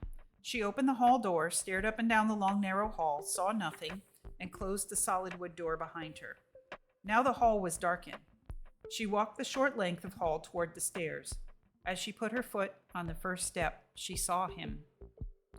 He stepped out from a small recess under the stairs that had an entrance to the cellar. He walked softly but with lunging steps. He was thin and undersized and wore a shabby dark suit with a collarless and tieless shirt. His thick bushy hair grew down on his forehead almost to his eyebrows. He had a beaked nose and his mouth was a thin, crooked line. Even in the semi-darkness, Francie was aware of his wet-looking eyes. She took another step then. As she got a better look at him, her legs turned into cement. She couldn't lift them to take the next step. Her hands clutched two banister spokes and she clung to them. What hypnotized her into being unable to move was the fact that the man was coming towards her with his lower garments opened. Francie stared at the exposed part of his body in paralyzed horror. It was wormy white contrasted with the ugly dark sallowness of his face and hands. She felt the same kind of nausea she had once felt when she saw a swarm of fat white maggots crawling over the putrid carcass of a rat. She tried to scream, "Mama," but her throat closed over and only air came out. It was like a horrible dream where you tried to scream, but no sound came. She couldn't move. She couldn't move. Her hands hurt from gripping the banister spokes. Irrelevantly, she wondered why they didn't snap off in her tight grasp. And now he was coming towards her and she couldn't run. She couldn't run. Please, God, she prayed, let some tenant come along.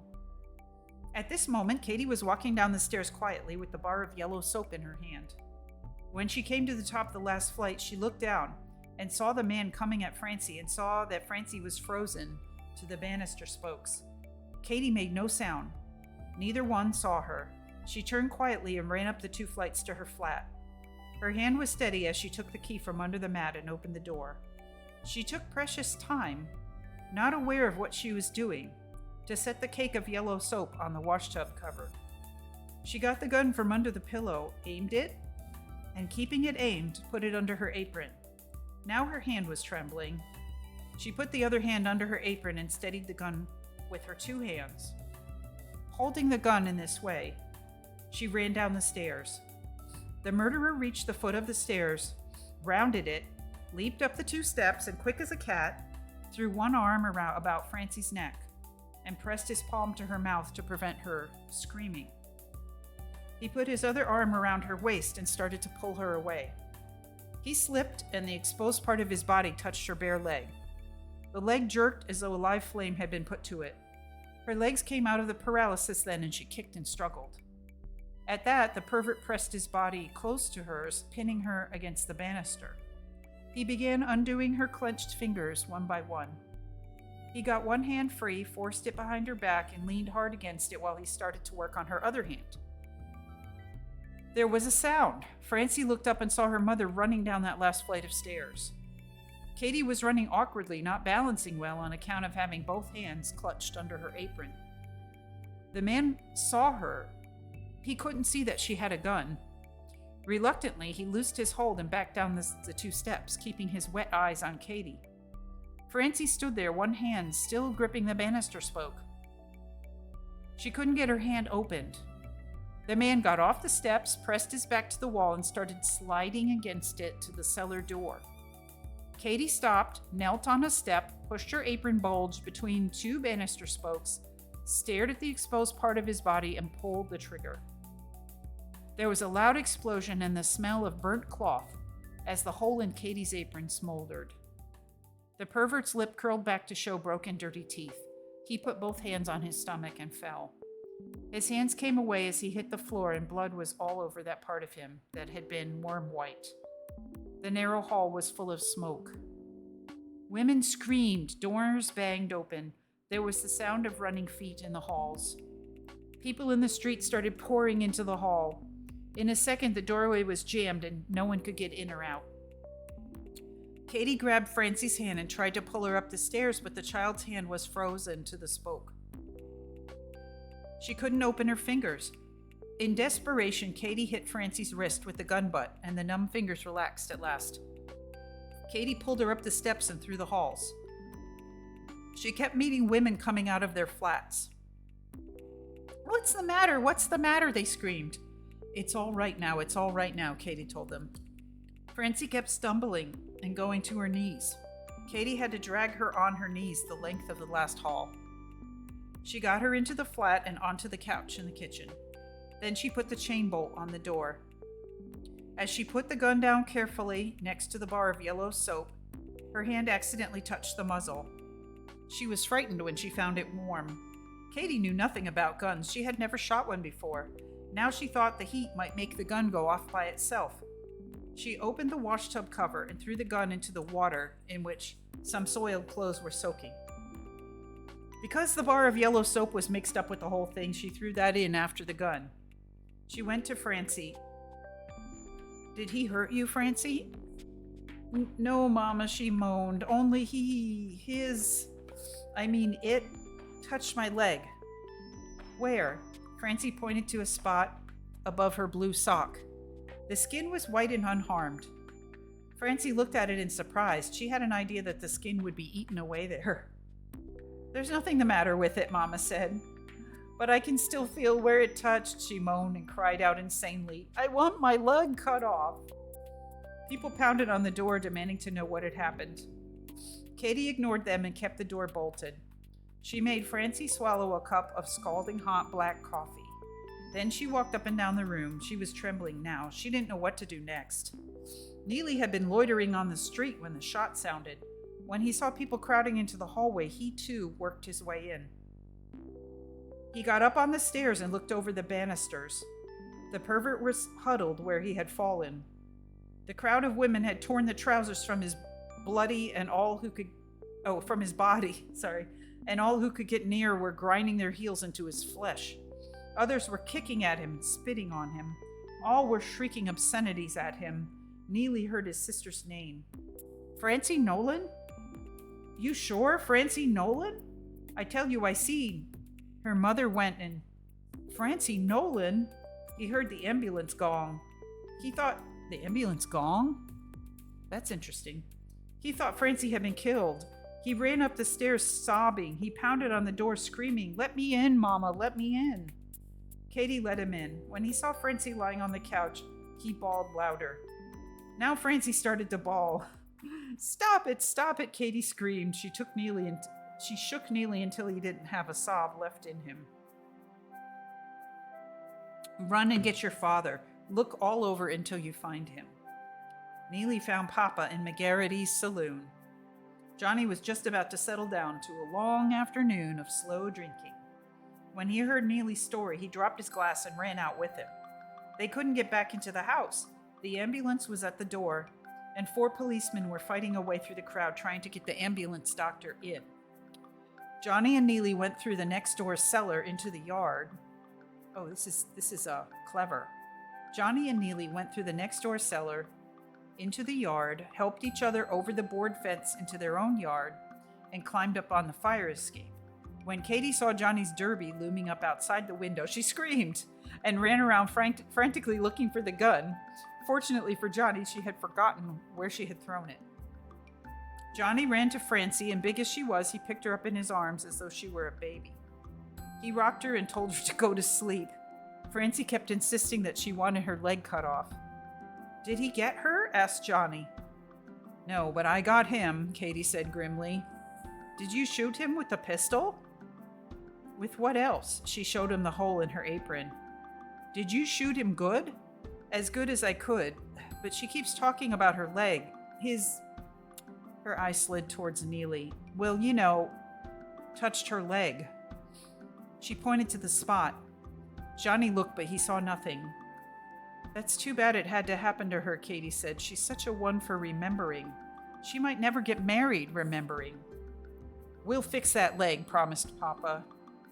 He put Francie back on the couch, got the carbolic acid, and swabbed the spot with the strong. Let me say that again. Swabbed the spot with the strong raw stuff. Francie welcomed the burning pain of the acid. She felt that the evil of the man's touch was being seared away.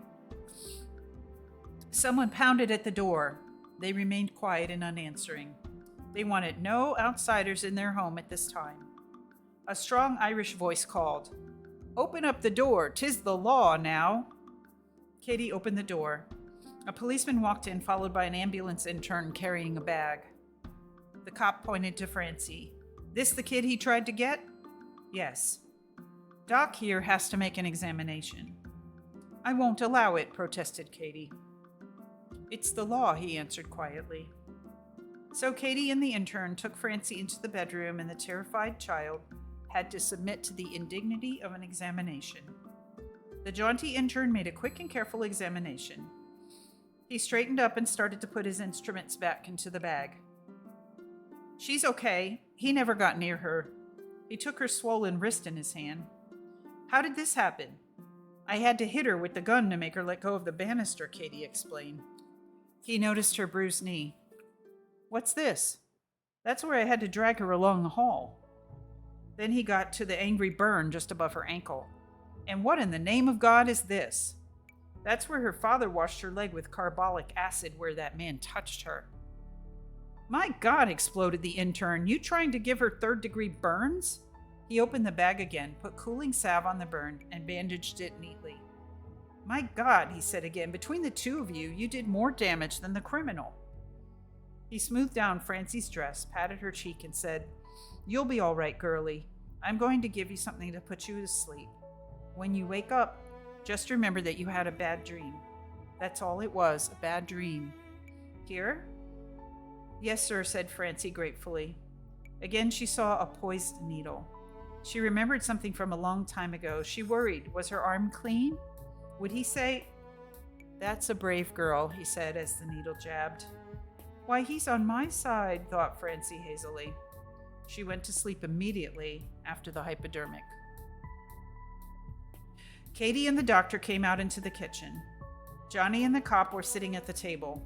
The cop had a bit of pencil clutched in his big paw, and he was painfully making small notes in a small notebook. "Kid all right?" asked the cop. "Fine," the intern told him, "just suffering from shock and parentinitis,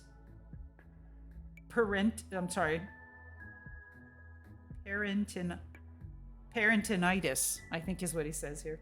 He winked at the cop. "When she wakes up," he said to Katie, "remember to keep telling her that she had a bad dream. Don't talk about it otherwise." "What do I owe you, Doc?" asked Johnny. "Nothing, Mac. This is on the city." "Thank you," whispered Johnny. The intern noticed Johnny's trembling hands. He pulled a pint flask from his hip pocket and thrust it at Johnny. "Here." Johnny looked up at him. "Go ahead, Mac," insisted the intern. Gratefully, Johnny took a long swallow. The intern passed the flask to Katie. "You too, lady. You look as if you need it."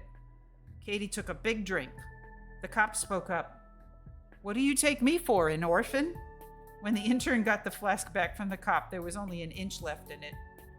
He sighed and emptied the bottle. The cop sighed too and turned to Johnny. "Now, where do you keep the gun?" "Under my pillow." "Got it. I gotta take it over to the station house." Katie, forgetting how she had disposed of the gun, went into the bedroom to look under the pillow. She came back looking worried. "Why, it's not there." The cop laughed. "Naturally, you took it out to shoot the louse." It took Katie a long time to remember that she had thrown it into the wash tub. She fished it out. The cop wiped it off and took out the bullets. He asked Johnny a question. "You got a permit for this, Mac?" "No." "That's tough." "It's not my gun." "Who gave it to you?" Nobody. Johnny didn't want to get the watchman in trouble." "How'd you get it then?" "I found it." "Yes, I found it in the gutter." "All oiled and loaded?" "Honest. And that's your story?" "That's my story." "It's okay by me, Mac. See that you stick to it." The ambulance driver hollered from the hall that he was back from taking the man to the hospital and was Doc ready to leave. "Hospital?" Katie asked. "Then I didn't kill him." Not quite, said the intern. We'll get him on his feet so he can walk to the electric chair by himself. I'm sorry, said Katie. I meant to kill him. Excuse me. I got a statement from him before he passed out to the cop. That little kid down the block, he killed her. He was responsible for 2 other jobs, too. I got his statement signed and witnessed. He patted his pocket. I wouldn't be surprised if I got a promotion out of this when the commissioner hears. I hope so, said Katie bleakly. I hope somebody gets some good out of it. When Francie woke the next morning, Papa was there to tell her that it was all a dream. And as time passed, it did seem like a dream to Francie. It left no ugliness in her memories. Her physical terror had blunted her emotional perceptions. The terror on the stairs had been brief, a bare 3 minutes in time, and terror had served as an anesthetic. The events following were hazy in her mind on account of the unaccustomed hypodermic. Even the hearing in court where she had to tell her story seemed like a part in an unreal play in which her lines were brief. Oh, hey, welcome back, Serial. Yeah, story turned grim. There was a hearing, but Katie was told beforehand that it was a technicality. Francie remembered little of it except that she told her story and Katie told hers. Few words were needed. Excuse me. I was coming home from school, testified Francie, and when I got in the hall, this man came out and grabbed me before I could scream. While he was trying to drag me off the stairs, my mother came down. Katie said, I came down the stairs and saw him there pulling my daughter. I ran up and got the gun. It didn't take long. And I ran down and shot him while he was trying to sneak down the cellar. Francie wondered whether Mama would be arrested for shooting a man. But no, it ended up with the judge shaking Mama's hand and hers too. A lucky thing happened about the newspapers. A soused reporter, going through his nightly routine of calling up the station houses for police blotter news, got the facts of the story but confused the Nolan name with the name of the policeman on the case. There was a half-column item in a Brooklyn paper which said that Mrs. O'Leary of Williamsburg had shot a prowler in the hallway of her home. The next day, 2 of the New York newspapers gave it 2 inches in which they stated that Mrs. O'Leary of Williamsburg had been shot by a prowler in the hallway of her home. Oh yeah, welcome back, and it was a crazy time. Eventually, the whole affair faded away into the background. Katie was a neighborhood heroine for a while, but as time passed, the neighborhood forgot the murdering pervert. They remembered only that Katie Nolan had shot a man. And in speaking of her, they said that she's not one to get into a fight with. Why, she'd shoot a person just as soon as look at them. The scar from the carbolic acid never left Francie's leg, but it dwindled down to the size of a dime. Francie got used to it in time, and as she grew older, she seldom noticed it anymore. As for Johnny, they fined him $5 for violating the Sullivan law, having a gun without a permit. And oh yes, the watchman's young wife eventually ran away with an Italian a little nearer her own age. Oops. Some days later, Sergeant McShane came over looking for Katie. He saw her lugging a can of ashes out to the curb, and his heart turned over with pity. He gave her a hand with the ash can. Katie thanked him and looked up at him. She had seen him once since the Mattie Mahoney outing, the day he had asked Francie, was she her mother? The other time was when he had brought Johnny home, the time when Johnny couldn't get himself home. Johnny had heard that Mrs. McShane was now in a sanatorium for incurable tuberculosis patients. She was not expected to live long. Would he marry again afterwards? Katie wondered. Of course he will, she answered her own question.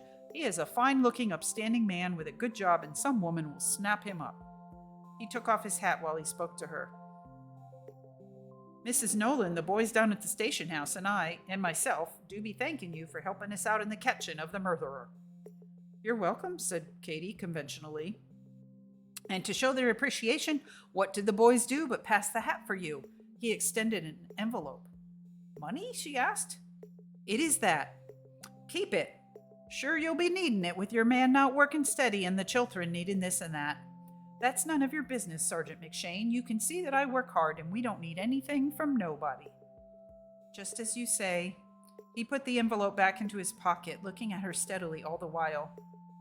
Here's a woman, he thought, with a trim figure on her, and a pretty white-faced skin and black curling hair, and she's got courage enough and pride for 6 like her. I'm a middle-aged man of 45, his thoughts went on, and she's but a slip of a girl. Katie was 31, but looked much younger. We've both had hard luck when it came to Mary, and that we did. McShane knew all about Johnny and knew that he wouldn't last long the way he was going on. He had nothing but pity for Johnny. He had nothing but pity for Molly, his wife. He wouldn't have harmed either of them. He had never once considered being physically unfaithful to his sickly wife. But is hoping in my heart harming either one of them, he asked himself. Of course, there'll be the waiting. How many years? 2? 5? Ah, well, I've waited a long time without hope of happiness. Sure, and I can wait a bit longer now. He thanked her again and said goodbye formally. As he held her hand in the hand clasp, he thought, she'll be my wife someday, God and she willing. Katie could not know what he was thinking.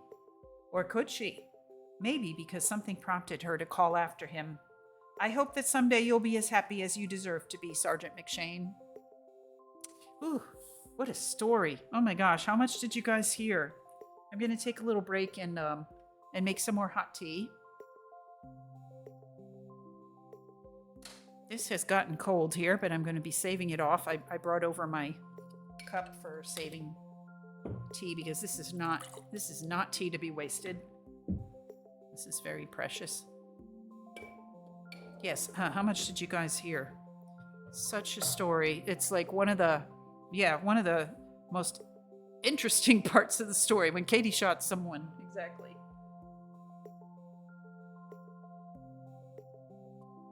The fact that she just happened to have a gun in the house, that was Johnny's doing, because they were afraid of exactly what ended up happening. What ended up almost happening, I should say. If you didn't hear that part.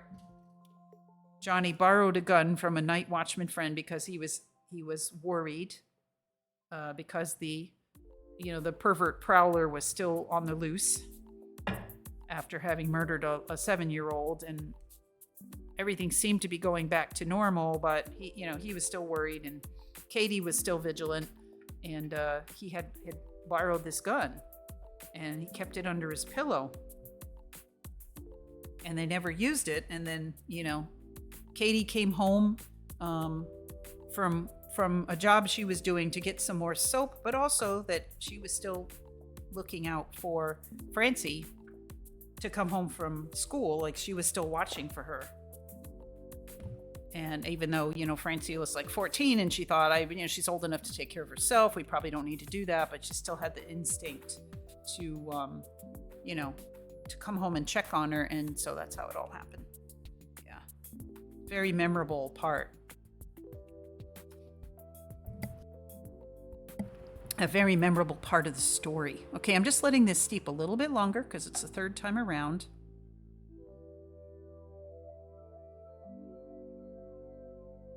And you know what? While we wait, I'm going to go ahead and cut another piece of this delicious cake.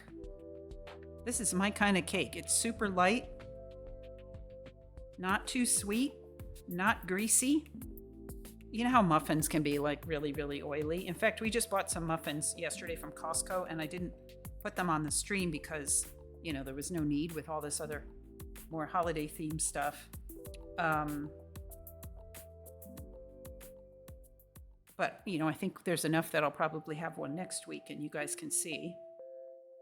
But they're raspberry lemon muffins, and they do look, they actually kind of remind me of this because they have the paper around each one. So they look kind of festive and stuff. But they look like greasy the way that muffins tend to, they've got a lot of fat in them. Okay, let's pour this tea. I'm going to scoot the camera over just one more notch so that you can see what's happening here. So this is the strainer that I'm using today. Instead of the leaf, I'm using the bamboo. And I forgot that with this teapot, I don't really have to hold the lid on, but actually after a certain point of tipping it far enough, I do still for insurance. But yeah, because it will fall out if I'm tipping it this far. So maybe while I take a little break, I can tell you guys, I have no idea, like, when this will become a reality. But here's something that I think about a lot now, because my focus has shifted a little bit to, retiring. I know you guys probably heard that last week. So I'm very much thinking about like what I can do. How can we retire? I'm ready to go now. I'm telling you what, I am ready, but I don't think Mr. Oolong is quite ready. But we are talking about, how can we shift over to having more remote jobs, or whether, like his job in particular, I think that he could probably do almost all of it remotely and even from another time zone. And there's probably a lot that I could, frankly, I work at home 2 or 3 days a week already, right? So are there certain parts of my job, could I scale back in some way? Can I downshift a little bit? Because with all my health stuff and everything, I'm just tired. Girl, that is fair. Yeah, I've worked a long time. I have worked for, since I was like 16. There were definitely times, that I didn't work as much. Like when I was in college, I barely worked a job. Although he did. Like he worked summers. He worked like an actual job while he was in college. And I just worked on campus, school, what do you call it? Campus job. Work study. I think, mouthful. I think he had to work all the way through, like really work to put himself through college. I'm going to stuff some blueberries in my mouth as well. They go extremely well with this cake. It's just like perfect together.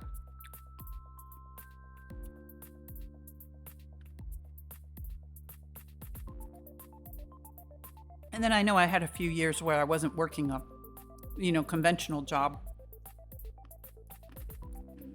and actually making money. So I was either doing jazzercise full time, or there was a year that I took off to teach dance, swing dance, and I was teaching private lessons and stuff, but that only brought in a certain amount of money in classes.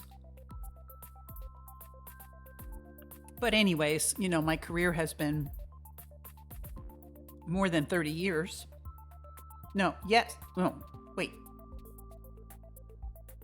Way more than that. More than 40 years I've been working. So yeah, I'm just kind of like, people retire at much younger ages than me, but usually they've invested, they've made money, and they've invested, and they have more money coming. So I'm in like a weird mid-range.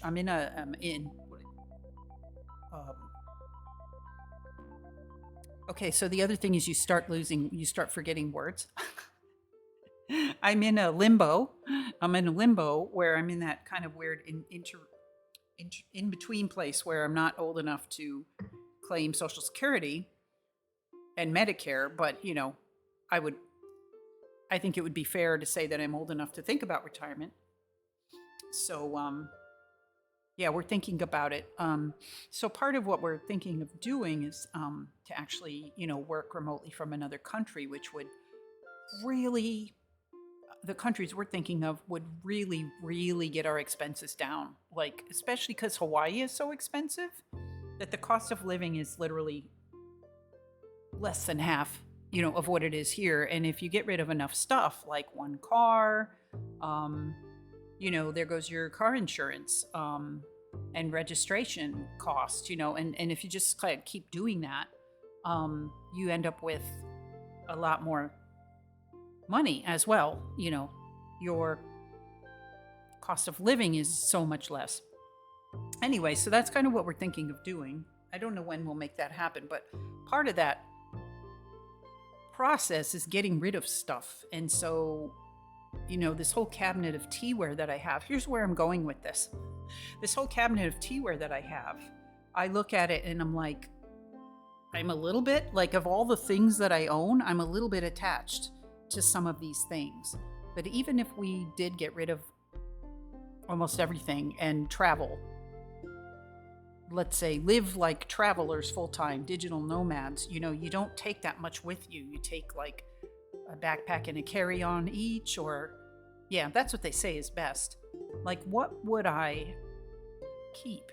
What would I keep and feel like was worthwhile to carry around with me? So, when I'm looking at this teapot or whatever, I'm like, well, I could see packing like one piece of teaware, right? Or one travel teaware set or something, because I'm never gonna not want to drink tea, but what would I take with? And so I'm really starting to have that focus. We haven't really gotten rid of a lot of stuff, although he has actually been industriously digitizing his things like family photos and stuff that he is just hanging on to, that you wouldn't really want to keep and travel around with and stuff. And then he can just send them to someone else in his family and be like, here, take all this junk. So he's scanning a lot of things, and I'll get there too. It's a lot. It's a lot to do. You have to kind of donate or try to sell a lot of your things. And I'm fully aware that your things are pretty worthless to other people. I remember we downsized a lot when we moved up into this apartment, right? I had to do that same kind of calculus, right? Do I want to carry this all the way up all those stairs? And there were a lot of things that I said, no, I don't. I haven't used this, like I moved it into the other apartment and I haven't used it for 4 years. Out it goes. And one of those was my KitchenAid mixer, because I just wasn't making cakes anymore. I wasn't making bread, So I'm like, I'm going to get rid of the KitchenAid mixer. I brought that with me from the mainland, and I've barely used it since then. And in fact, I've probably barely used it for 20 years. And so just because it was like something I really, really loved when I bought it new, you can go buy another KitchenAid mixer anytime, right? I could even go to Costco and buy one. And so I got rid of it. But at first I thought of, trying to sell it. And I was like, nobody cares, right? It's because I have that memory associated with it. It makes it more special to me, but nobody else out there cares. They don't have that attachment to it. And they're just going to look at it and go, a 25-year-old KitchenAid mixer, it's a little corroded, or you're going to need a new whisk, So I just donated it. And so there's a lot of stuff like that where, I'm just looking at it, realizing that my belongings are worthless. And I'm actually kind of okay with that, because it will make it easier to let go of things. Yeah. Oh yeah, when we moved and updated my car insurance to not commuting anymore, it fully cut my monthly insurance in half. Oh, that's cool. Yeah, when I think about things, like I've had renter's insurance for years and years, again, decades. Oops, I got a drip on the thing here. That's okay. That's what the runner's here for. And when we moved up here, Mr. Oolong was like, a lot of this furniture we've had for a very long time. And one of the main reasons we have it is that you can take it apart and put it back together again. So it's easy to move. You can pack it into a Nissan Cube or something like that. And then you can, reassemble it in your new place. But there comes a time when, like, this is probably the last go round for putting this back together before it's just not going to be, sturdy anymore. And we had kind of decided that with our storage bed, which is actually just made out of dressers anyway, and the slats and platform from a previous bed put on top of them. But I said, no, that's okay. We can use it one more time. I don't really feel like buying another one, and we need the storage because there's not a closet in this entire apartment, which is weird. There's not one closet in this entire place. And so, we're going to need drawers and stuff. So let's keep it and let's paint it. And that's what we ended up doing. But he's like, seriously, like, I feel like this is the last time I'm going to want to try to put this back together again. And then a lot of our other furniture is like that. We've just had it for absolutely ages. And also it looks like it belongs here in this loft. Kind of got like a little mid-century modern vibe going in here, but also kind of a shabby chic thing. And so we were joking after we carried everything up here and put it back together. He's like, when we move out of this place, I'm just going to offer to sell them all the furniture. And we weren't thinking about what I'm talking about right now at the time at all. We were just thinking we didn't want to carry the furniture, disassemble and carry it back out. And also, the people that rented, the building management that rented this to us, had originally been trying to rent the apartment furnished, and they couldn't find anyone to rent it, so they decided to lower the rent and rent it unfurnished. And that's when I spotted it, and everything worked out after that. But they did leave a few things up here. Well, they left a number of things, and then they asked us if we wanted to buy them. And we only bought the couch, the exercise bike, and then the table that I'm using right here, and the chairs. They said we could just have it. And so they had to take everything else out because we didn't want it. We already had a desk and a bed, we had everything. And so they were like, we're so glad you're taking the couch because we don't want to bring it back down out of the apartment around the stair goes around the spiral. They're just like, we're so glad you're taking that so we don't have to move it out. And we got a great deal on it, but we kind of feel the same way. Like we don't want to take stuff out. So we'll see how it goes. But that's kind of what we're thinking is we can offer. I hope you guys don't mind this topic. I know I'm supposed to be reading, but I'm going to take a little break. I haven't approached anyone around about it because I don't think we're ready, to make a move yet. Like we have a lot of thinking to do. Well, we have a lot of stuff to do at work and stuff. But this building has a number of apartments in it, and this is the only one that isn't a studio. And so they usually have people renting the studios. I mean, one of them is a program called Family Promise, where they offer, I don't know if it's free or just extremely discounted housing, but I think that's only one studio. And so there's always like a young family in there that has babies or something, and they're just trying to get on their feet. Hawaii's housing market is just obscene. I mean, it's just so hard. It's so competitive. It's so expensive. And utilities are, ridiculously expensive as well. I mean, everything that, people say about cost of living, like it's been that way here for decades. So it's hard. And so for a young family, there's always some kind of young family in one of the apartments that are just trying to make ends meet, and they use the place for a while. But the other apartments are mostly rented to just like a single guy or something. And I think, just judging from our mailboxes down where we pick up our mail, there's 5 mailboxes installed. So I think there's 5 apartments, and 2 or 3 of them are empty right now. So anyway, we're thinking, like, when we're ready to make the move, or before that, so we can plan, we're thinking of approaching the building management and telling them, what we have in mind, and asking them if, we can switch into one of the studios and just take with us what we need. And it would probably cut our housing cost in half just like that. And then also we would have a place to park the car, because then we'd still have a home base, because I think Mr. Oolong is less excited than I am about just cutting all ties, and just like selling everything and taking off. I mean, first we would want to do a little exploring around, just like we did before we moved to Hawaii. We made trips to all the main islands that we were thinking of and spent, a week to 10 days or a couple weeks, and really tried to get a feel. So we would, be thinking about doing that. So you would want a home base. You would still want to have your address, right? You need your address for things like taxes and, I don't know, health insurance. You need to do something about mail. And so it just kind of dawned on me one day. I think we're on really good terms with the building management. We're excellent tenants. If they came up here and looked at the apartment, they'd be like, "Oh my God, it's better than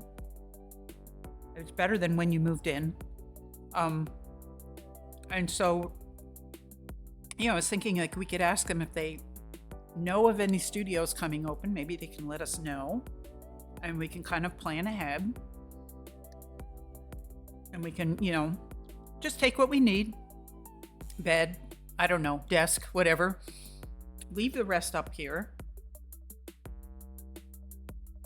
for the next people to use. Then we can cut our expenses and, probably in half. We can still park our car in the parking lot. And even more importantly, there's people around all the time here every day. People can kind of keep an eye on our car. It'd be much better than parking it on the street somewhere, like at a regular apartment complex, just parking in the parking lot. And after a while, everybody starts to realize those people never go anywhere. Maybe we should break into their car, or their apartment, right? Or whatever.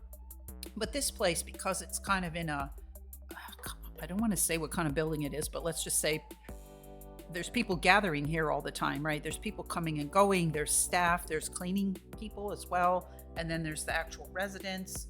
And then there's people coming for gatherings, and there's an art gallery downstairs. So there's just people coming and going all the time. It would be a lot safer than just, taking a studio in some kind of a little walk-up building, like where we had lived for a short time before this. Like, I never would leave that apartment that we had only for 4 or 5 months. We were in kind of an interim place. I would never leave that place unattended for months, for like, say if we left for 3 months. I would never want people to know that we weren't home. That car would be gone so quick. Anyway, so that's kind of what I'm thinking. And we could really cut back on renter's insurance and car registration and just so much of our expenses that we have now. And then that money could go towards retirement savings. And we could probably live on one paycheck, but if we both can keep working somehow, whether it's from our current jobs or some other remote work, I think we could really make that work. A lot of other people do who are younger than us, and they just figured it out, 10 years earlier. So that's kind of what I'm thinking about. So I know that was kind of a long discussion, but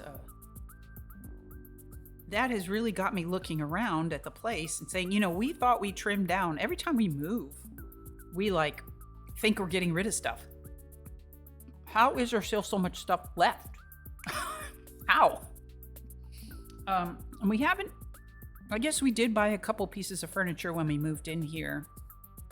I have a computer desk because I kind of have, it's really nothing more than a table. So you could call it an L-shaped table. I did buy that.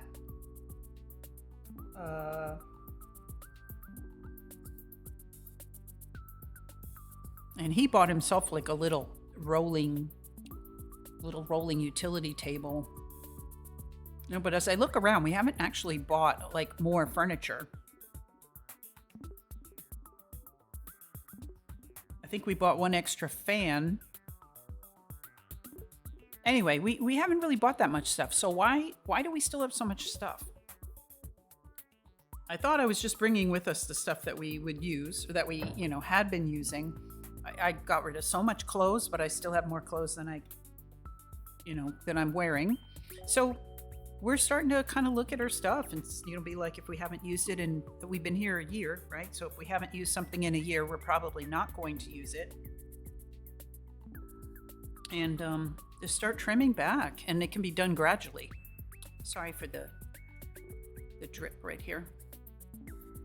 So so I'm seriously looking at Southeast Asia, which is kind of the whole point that of moving to Hawaii in the first place, was so that we could be closer to places like Japan and Taiwan. To fly from here is much easier.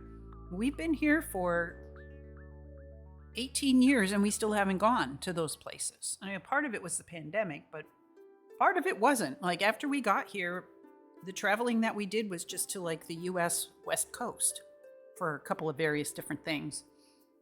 Which is also, not too bad. But we didn't do it. So I'm really getting serious about this now. And Southeast Asia is the closest place to fly from here. It's still not close. But the cost of living And it's actually a lot more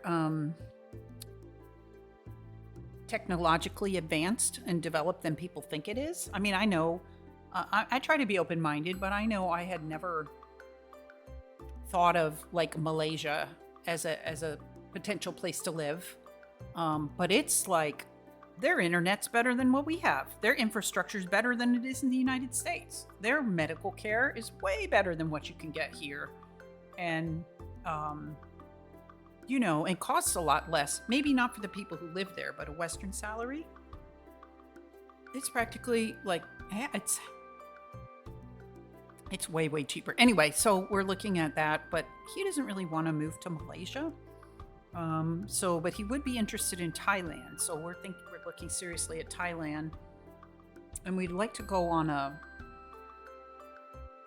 don't know how long of a trip, but an exploratory trip. And I will push hard for going to both of those places. They're right next to each other, and checking it out. And we could easily digital nomad work in both of those places. They have visas for that. They have setups for that, like the Airbnbs. When you look into them, like they'll say, oh, this place is perfect for a digital nomad. So you could be working. So that's kind of what we're looking into doing. I just don't know when. Anyway, hope that's interesting to you. But it is really making me look at all of my belongings and going, well, I'm not going to need 20 pairs of shoes where I'm going, Or, the other thing is, yeah, so we can store some stuff. Also, having a studio is kind of like having a little storage unit, right? So it'll be, we got rid of a storage unit when we moved in here, and we moved everything in here that we still wanted. And I think the studio apartment would be like a mini storage unit. It would just be like, all right, well, I can still get rid of 3/4 of my books, but maybe not these, or whatever, right? My streaming equipment, like I'm not ready to let go of it yet.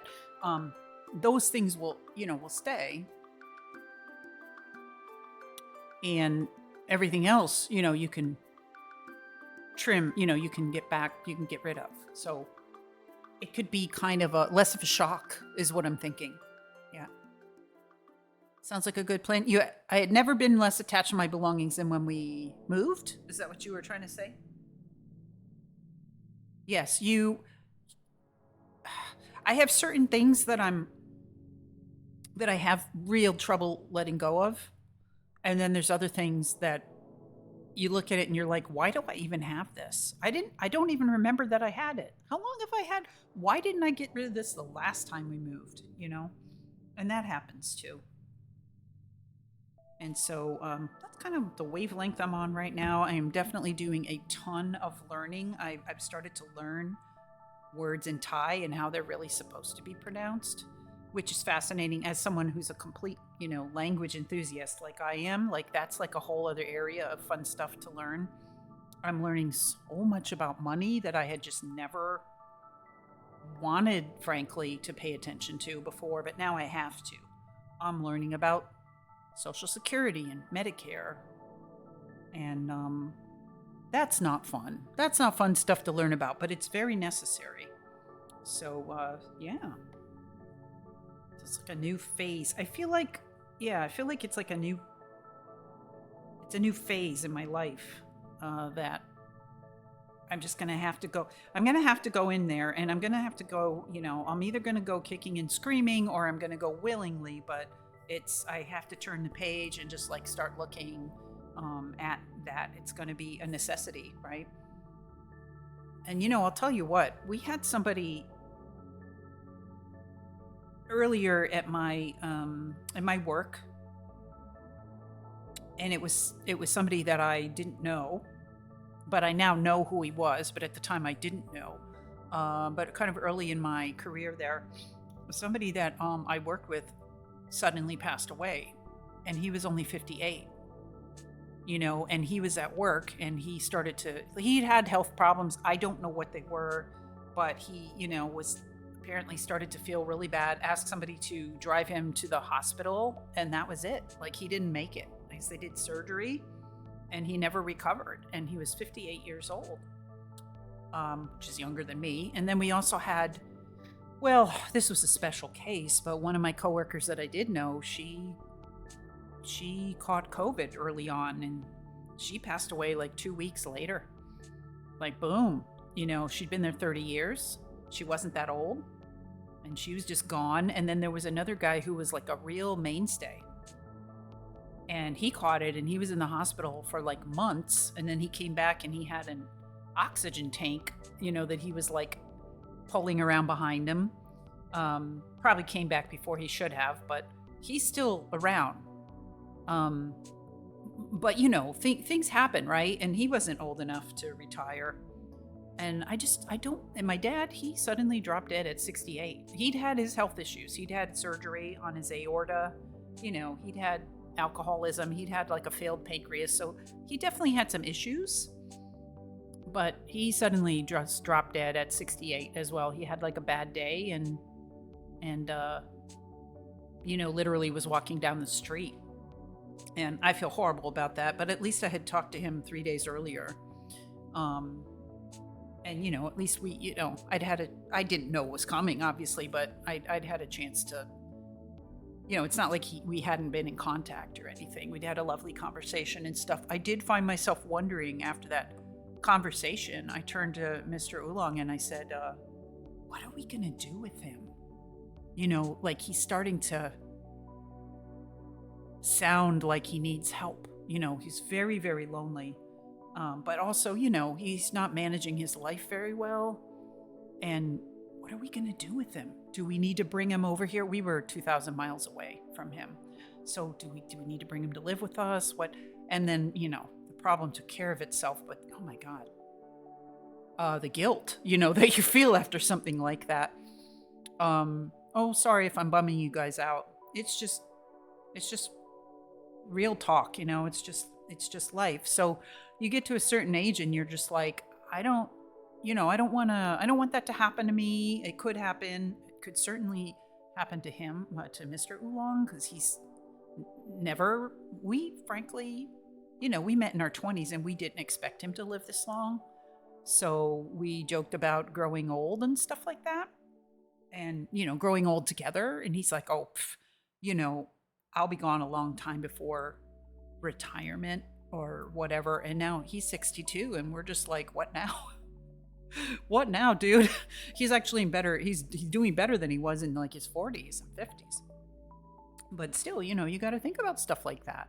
So I'm urging him because I'm like, life is short and we deserve better than to just go face down on our keyboard one day, right?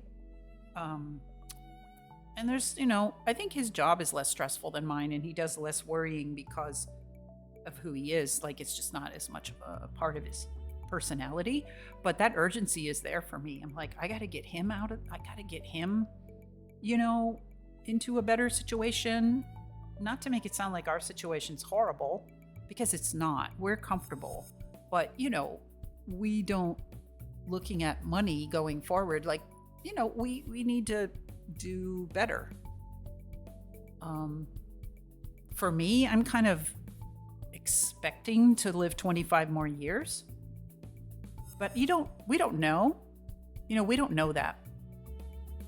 And I do feel like, downsizing, I guess you could call it, downshifting. Yeah. Downshifting, would probably help my health a lot.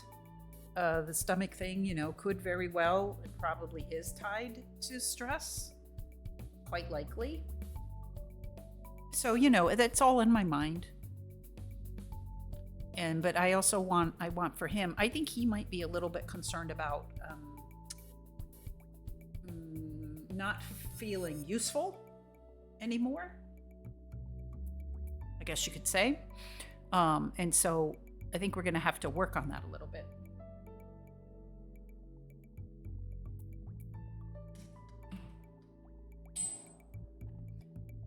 Sorry, I had like a tangled cord that was bothering me. There we go. I got untangled. Yeah, so, he's probably going to have to work on his feeling of what does he actually need to be doing. So there's just so much involved in this kind of decision. And I know when we were in our 20s and 30s, like that was furthest thing from our mind. But we've done all the things. Like we've bought a house. I had two houses, not at the same time, but we bought a house. We've remodeled the house. We sold the house. We moved cross country. We moved across the ocean. We've had pets. We no longer have pets. That's sad, but maybe someday we'll figure that out. We've done all the things. We've had like major health scares with him. Got over it, got better. We've had, kind of crappy jobs. We've worked our way up the ladder. I think the thing that a lot of people feel like is, well, now we're at, our maximum probably earning potential that we'll ever have. I guess just looking at our jobs, you'd probably think that. So why would you stop working now? But everything else outweighs it, I think. And my own boss on Thursday went to the emergency room and she just emailed, I'm going to be out sick today. I'm on my way to emergency. And I still don't know what happened to her. I had to email her about something on Friday and I was like, I hope you're okay. I've been worried about you. I hate to bother you, but I've got, it was about my timesheet, which is totally dumb, but it was due on Friday and I had to check in with her about, something not working properly. And I was like, it's okay if you can't get to it, I'll deal with it next time and blah, blah. She didn't even respond. So like, I hope she's okay, but like, she's really been going through it with her health, with an ulcer. And so, just like some things are just not like worth it, frankly. So it's kind of like, I kind of hope one of my coworkers are listening to this, but they'll probably understand. I kind of feel like something happened after the election, I guess, was like really a tipping point for me. And something just like a switch just clicked over to like, no more. Like, I'm ready to get off this ride. And I've kind of lost whatever passion that I did have for my job. I don't hate it, but I just don't feel it anymore. I'm just like doing the job and it's fine. And I do take pride in my work. So it's not like I'm doing crappy work or anything. Far from it. But I lost, I just lost it. I'm just like, all right, I'm ready to like start working on something else. And so this has become my focus and my passion lately. And it's actually making me, making me feel good working on something else. I don't know how long it'll take, but you absolutely do deserve more, especially when you've given so much at your job. Yeah, thank you. I mean, I think so. I don't know if it's more or just something different, but in any case, yeah, so that's kind of where I'm at. I'm not 100% sure where he's at, but he is totally willing to talk about, he was able to weigh in and say, well, you know what? Thailand really sounds a lot better than me. He's concerned about Malaysia because it's a majority Muslim country. And it's not that we're not religious. So it's not like they're not Christians or whatever. It's just, he's just concerned about some of the laws there and stuff. And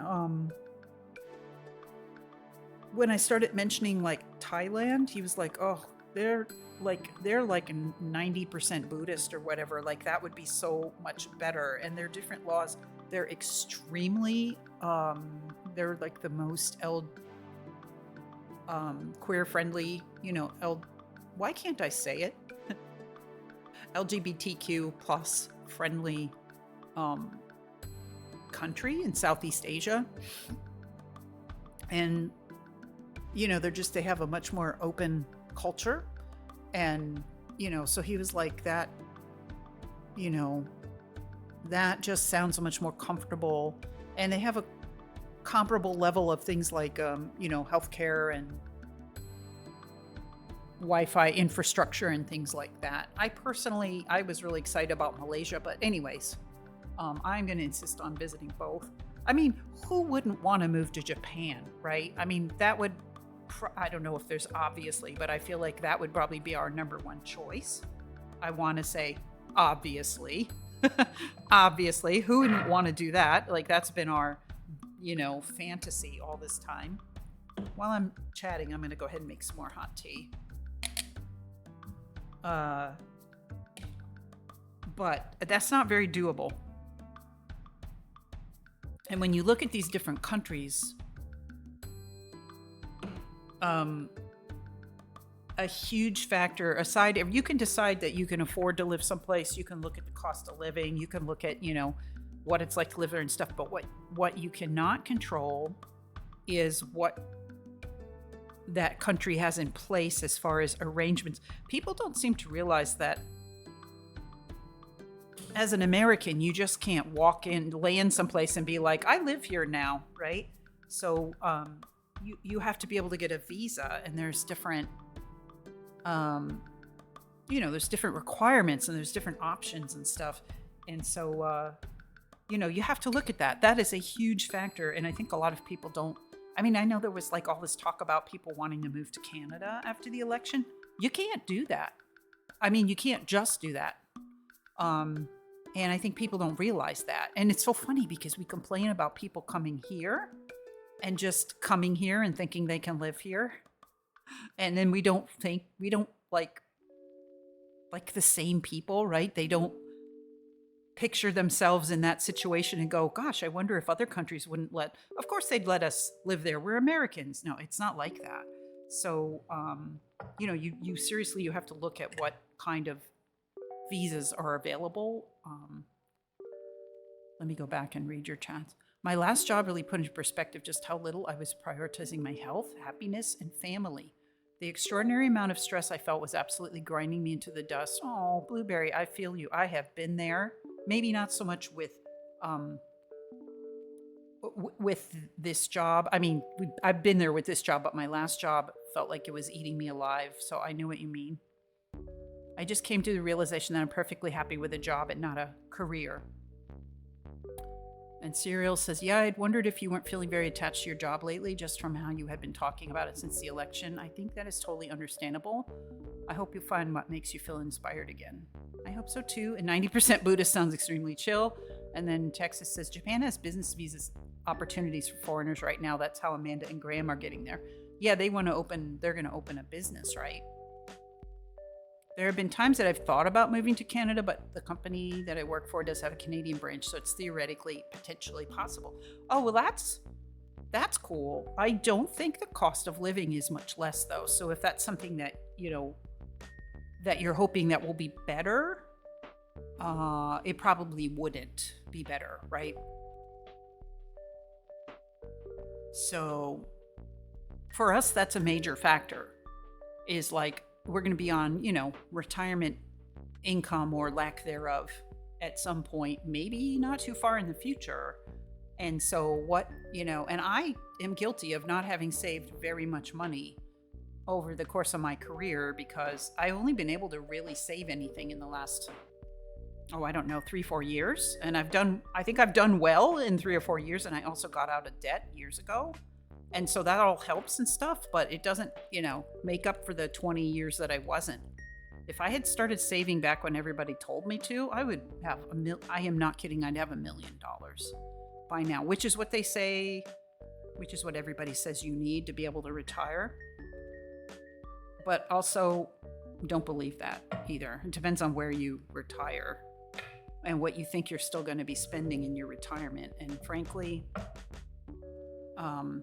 unless you're trying to keep your same cost of living, and you're spending the way it is, you don't need that amount. So, yeah, the cost of living wasn't a significant selling point, and I don't think their healthcare maybe is significantly better either. So, for me, I've already done my passion as a job twice, 2 different ways. And I didn't make money either time, but that's okay. That's besides the point. But like having that passion where you just get up, like I was so into the jazzercise career, I would willingly get up at 5 a.m. and start getting ready. I mean, yes, sure, sometimes I was tired or whatever, but I would work 7 days a week.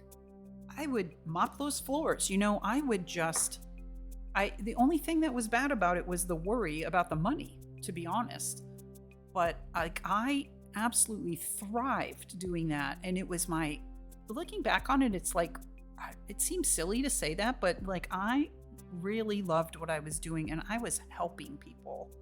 And I did that for a number of years, 13 years total, 5.5 years full time. So I've done it and it was amazing. It was the most challenging thing I've ever done. And probably the most rewarding in its own way. And then when I retired from doing that, I started teaching swing dance. And oh my gosh, that was amazing too, right? So that you wouldn't call that a career because I made nothing, but I threw myself into it. And I was an organizer and a DJ and an instructor and an officer in their nonprofit. And I traveled for dance. And I mean, I just, I was like so into it. It was my whole life. I still had a job, that I didn't love, but I knew what I thought was really important. So I've already done that twice. So it's okay with me that I'm not feeling it. I'm also not even upset about it.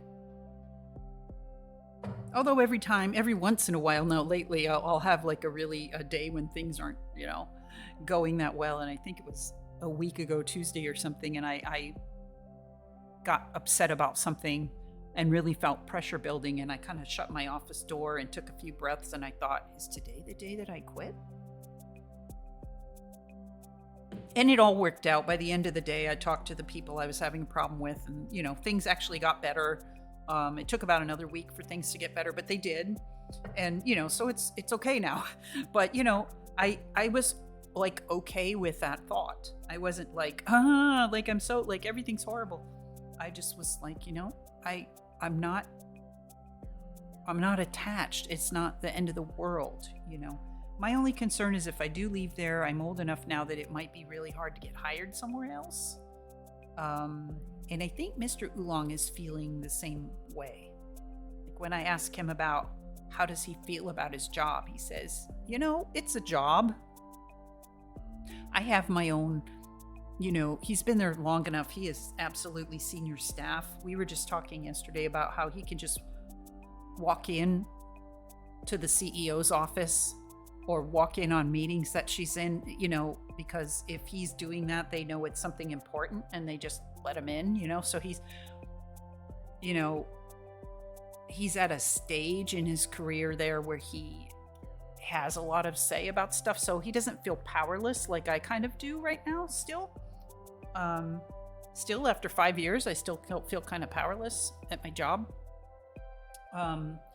So, for him, it's okay. And he's making better money, he's worked his way up and blah, blah, blah. So he's okay, but he's not anxious to leave because he doesn't hate it. And he just has this thing that he's been saying it for years. He has the power of not caring. He says that not caring is a superpower and it gets you through those days when you would normally be like really upset about something. And so like, I'm trying to do that as well.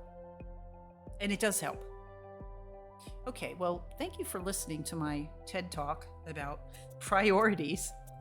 But it's actually really interesting when you start thinking in a different way and going, everybody says you have to do this. You have to work until 65. It's just what you have to do. And now, Social Security says that he and I have to work till 67. That's when you get your full benefits. If you take them earlier, you don't get the full amount. If you wait till 70, you get 125% of your full amount. It's not very much. Is it worth waiting for? We have to seriously consider that. And it was something that was so far from my mind, even like 10 years ago, even 5 years ago. So it's kind of interesting when you really start looking at these things. Gale Talk. Thank you for coming to my Gale Talk. Thank you for, thanks for listening. And I know, like I said, it's probably so far from your minds right now, and I don't know who else is going to listen to this. And it's probably, if it is on anybody's mind for personally, feel free to pop in and let me know that it is. But, it's probably so far from your minds right now, and I totally get that, because until I really started to have to think about it, it was not a thing I even wanted to think about. But, okay, let's go back to our story. Maybe for another, let's see what we've got here. Sissy says she's going to have a baby, and it's been long enough since I read this that I can't remember how that turns out or what the deal is. Maybe we can go to chapter 35. Which is probably just like, let's go about, 30 more minutes or so. Oops. I almost turned ahead by accident.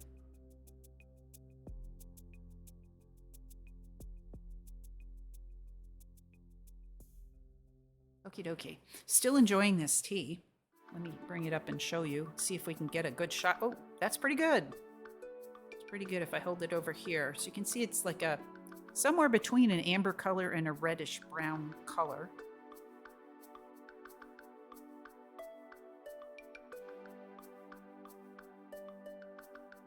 Retirement is sure, but I can definitely relate to feeling the need for change since the election.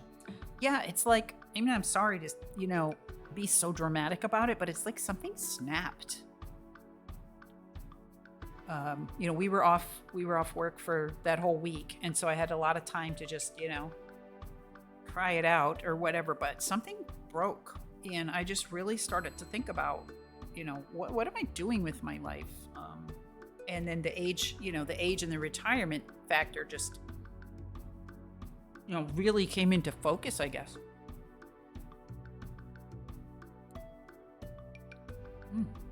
God, those are so sour.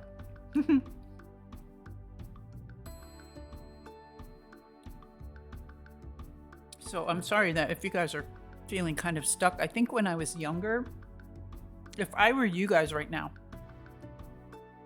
with everything that's happening, I don't know what I would do. I don't know what I would do, because I would be like, I still need to make money, right? I need to go on. So if there's anything I can do to help, let me know. But yeah, I'm kind of past some of the things that are really affecting younger people in the country that, they're having to deal with because of what's going on politically. And you could look at it as running away, but for me, like for us, it's like really like self-preservation. Like we need to be able to survive financially. Mm-hmm. Okay, let's just read another chapter or so and see how it goes. Chapter 34. When Francie heard Aunt Sissy tell Mama that she was going to get a baby, she wondered why Sissy didn't say have a baby like other women said. She found out there was a reason why Sissy said get instead of have. Sissy had had 3 husbands. There were 10 tiny headstones in a small plot in St. John's Cemetery in Cypress Hills belonging to Sissy, and on each stone the date of death was the same as the date of birth. Sissy was 35 now, and desperate about not having children. Katie and Johnny often talked it over, and Katie was afraid that Sissy would kidnap a child someday. Sissy wanted to adopt a child, but her John wouldn't hear of it. "I'll not support another man's bastard, see," was his way of putting it. "Don't you like children, lover?" she asked wheedlingly. "Sure, I like children, but they got to be my own and not some other bum's," he answered, unintentionally insulting himself. Yeah, 10, that poor woman. Yeah, right? In most things, her John was like soft dough in Sissy's hands, but in this one thing, he refused to allow himself to be needed her way. If there was to be a child, he kept insisting it would have to be his and no other man's. Sissy knew he meant it. She even had a kind of respect for his attitude. But she had to have a living baby. By chance, Sissy found out that a beautiful 16-year-old girl out in Maspeth had gotten into trouble with a married man and was going to have a baby. Her parents, Sicilians lately come over from the other side, had shut up the girl in a dark room so that the neighbors could not see her shame increase. Her father kept her on a diet of bread and water. He had a theory that this would weaken her so that she and her child would die in childbirth. Oh my God, Dad. Lest the kind-hearted mother feed Lucia during his absence, the father left no money in the house when he went to work in the mornings. Or is it Lucia? It is Lucia, right? We're talking Italian. He brought a bag full of groceries each night when he returned home and watched that no food was sneaked out and set aside for the girl.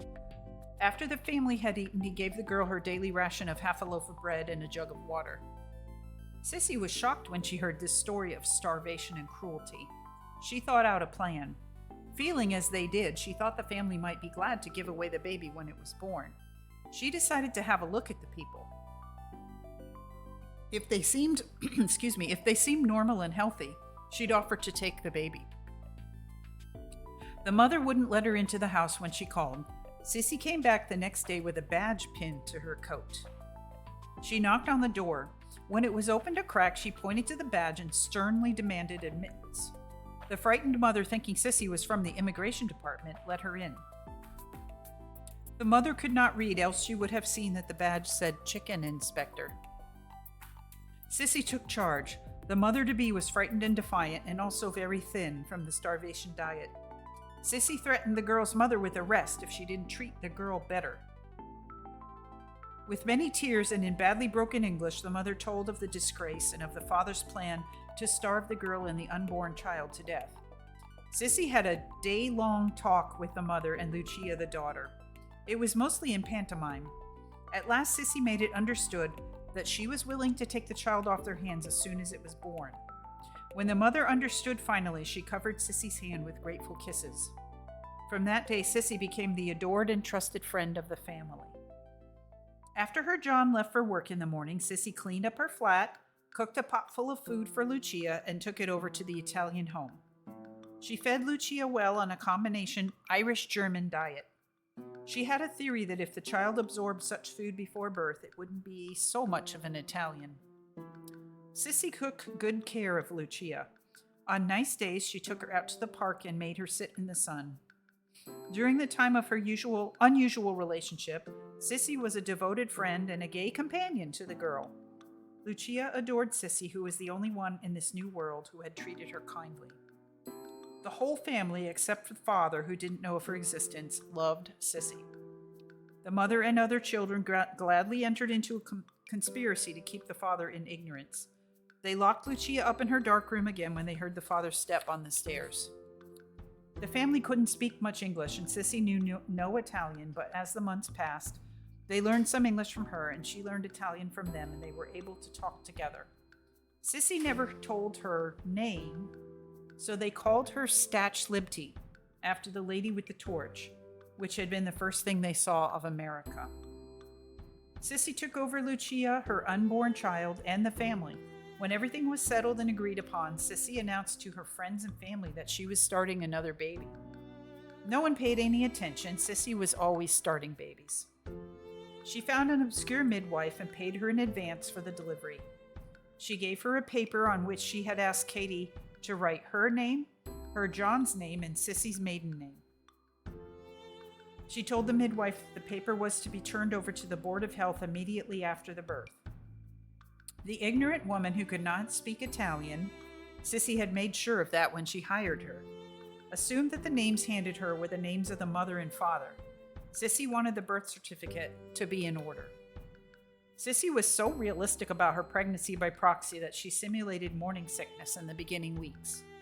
When Lucia announced that she felt life, Sissy told her husband that she felt life. On the afternoon that Lucia's labor pains started, Sissy went home and got into bed. When her John came home from work, she told him the baby was starting to come. He looked at her. She was as trim as a ballet dancer. He argued, but she was so insistent that he went and got her mother. Mary Romilly looked at Sissy and said she couldn't possibly be having a baby. For answer, Sissy let out a blood-curdling yell and said that her pains were killing her. Mary looked at her thoughtfully. She didn't know what Sissy had in mind, but she did know it was useless to argue with her. If Sissy said she was going to have a baby, she was going to have a baby, and that's all there was to it. Her John protested. But look how skinny she is. There's no baby in that belly, see? Maybe it will come from her head. That's big enough as one may see, said Mary Romilly. Aw, there don't give such things, said the John. Who are you to say? Demanded Sissy. Didn't the Virgin Mary herself get a baby without a man? If she could do it, I'm sure I could do it easier, being I'm married and have a man. Who knows? Asked Mary. She turned to the harassed husband and spoke gently. There are a lot of things that men don't understand about. She urged the confused man to forget the whole thing, eat a nice supper which she would cook for him, and then go to bed and get a nice, good night's sleep. The puzzled man lay beside his wife throughout the night. He couldn't get a good night's sleep. From time to time, he'd rise on his elbow and stare at her. From time to time, he'd run his hand over her flat stomach. Sissy slept soundly all through the night. When he left for work the next morning, Sissy announced that he'd be a father before he returned that night. I give up, shouted the tormented man, and went off to work in the pulp magazine house. Oh yeah, this is the magazine guy. Hang on, I'm going to get another piece of cookie here. This is wild. Definitely not normal.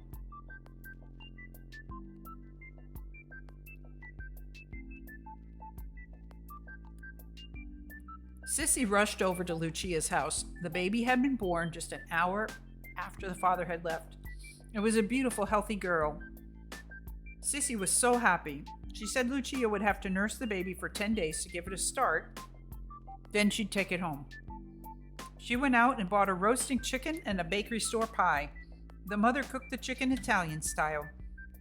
Sissy trusted a bottle of Chianti wine from the Italian grocer on the block, and they all had a fine dinner. It was like a fiesta in the house. Everybody was happy. Lucia's stomach was almost flat again. There was no longer any monument to her disgrace. Not all was as it had been before, or would be when Sissy took the baby away. Sissy washed the baby every hour. She changed its shirt and band 3 times during the day. The diapers were changed every 5 minutes, whether they needed to be or not. She washed Lucia and made her clean and sweet. She brushed and brushed her hair until it glowed like satin. She couldn't do enough for Lucia and the baby. She had to tear herself away when it came time for the father's returning. The father came home and went into the dark room to give Lucia her daily food pittance. He turned up the gas and found a radiant Lucia and a fat, healthy baby sleeping contentedly at her side. He was amazed. All this on bread and water. Then fright grew on him.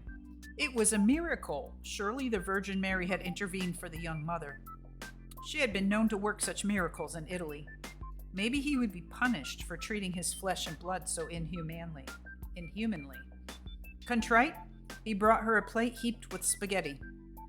Lucia declined it, saying she had grown used to bread and water. The mother sided with Lucia and explained that the bread and water had formed the perfect baby. More and more, the father believed a miracle had come about. Frantically, he tried to be nice to Lucia, but the family were punishing him. They wouldn't permit him to show any kindness to his daughter. Sissy was lying peacefully in bed when her John came home that evening. Jokingly, he asked, "Did you have that baby today?" "Yes," she said in a weak voice. "Aw, go on." "It was born an hour after you left this morning." "It was not." "I swear." He looked around the room. "Where is it then?" "In the incubator at Coney Island." "In the where?" "It was a 7 months baby, you know, only weighed 3 pounds. That's why I didn't show." "You lie, see? As soon as I get my strength back, I'll take you to Coney Island, right to the glass case where it is." "What are you trying to do? Drive me crazy?" "I'm going to bring it home in 10 days, just as soon as it grows fingernails." She put that in on the spur of the moment. "What's gotten into you, sissy? You know goddamn well you didn't have a baby this morning." I had a baby. It weighed 3 pounds. They took it to the incubator so that it wouldn't die, and I'm going to get it back in 10 days. I give up. I give up, he shouted and went out and got drunk. Sissy brought the baby home 10 days later. It was a big baby and weighed almost 11 pounds. Her John asserted himself for the last time. It seems mighty big for a 10-day-old baby. You're a mighty big man yourself, lover, she whispered. She saw a pleased look come into his face. She put her arms around him. I'm all right now, she said in his ear, if you want to sleep with me. You know, he said afterwards, it does look a little like me. Especially around the ears, murmured Sissy drowsily. The Italian family went back to Italy a few months later. They were glad to go because the new world had brought them nothing but sorrow, poverty, and shame. Sissy never heard of them again. Everybody knew that it wasn't Sissy's baby, that it couldn't be her baby, but she stuck to her story, and since there was no other explanation, people had to accept it. After all, strange things did happen in the world. She christened the child Sarah, but in time, everyone called it Little Sissy. Katie was the only one to whom Sissy told the truth about the origin of the baby. She confided in her when she asked her to write out the names for the birth certificate. Ah, but Francie knew, too. Often in the night, she had been wakened by the sound of voices and heard Mama and Aunt Sissy talking in the kitchen about the baby. Francie vowed always to keep Sissy's secret. Johnny was the only other person outside of the Italian family who knew. Katie told him. Francie heard them talking about it when they thought she was sound asleep. Papa took the part of Sissy's husband. That's a dirty trick to play on a man, any man. Somebody ought to tell him. I'll tell him. No, said Mama sharply. He's a happy man. Let him be that way. Happy with another man's child palmed off on him? I don't see it. He's crazy for Sissy. He's always afraid she's going to leave him, and he'd die if she left him. And you know Sissy, she went from one man to another, one husband to another, always trying to get a child. She was on the verge of leaving this one when the baby happened along. Sissy will be a different woman from now on, mark my words. She'll settle down at last and make him a much better wife than he deserves to have. Who is this John, anyhow? She interrupted herself. She'll be a good mother. The child will be her whole world, and she won't need to be going after the men anymore. So don't monkey around with it, Johnny. You Romilly women are too deep for us men, decided Johnny. A thought struck him. Say, you didn't do that to me, did you? In answer, Katie got the children out of bed. She had them stand before him in their long white nightgowns. Look at them, she commanded. Johnny looked at his son. It was as if he were looking in a trick mirror where he saw himself perfectly but on a smaller scale. He looked at Francie. There was Katie's face all over again, only more solemn, except for the eyes. They were Johnny's eyes. On an impulse, Francie picked up a plate and held it over her heart the way Johnny held his hat when he sang. She sang one of his songs. They called her Frivolous Sal, a peculiar sort of a gal. She had Johnny's expressions and Johnny's gestures. I know, Papa whispered. He kissed his children, gave them each a pat on the backside, and told them to go back to bed. After they had gone, Katie pulled Johnny's head down and whispered something to him. No, he said in a surprised voice. Yes, Johnny, she said quietly. He put his hat on. Where are you going, Johnny? Out. Johnny, please don't come home. She looked toward the bedroom door. I won't, Katie, he promised. He kissed her gently and went out. Francie woke in the middle of the night, wondering what had taken her out of her sleep. Ah, Papa hadn't come home yet. That was it.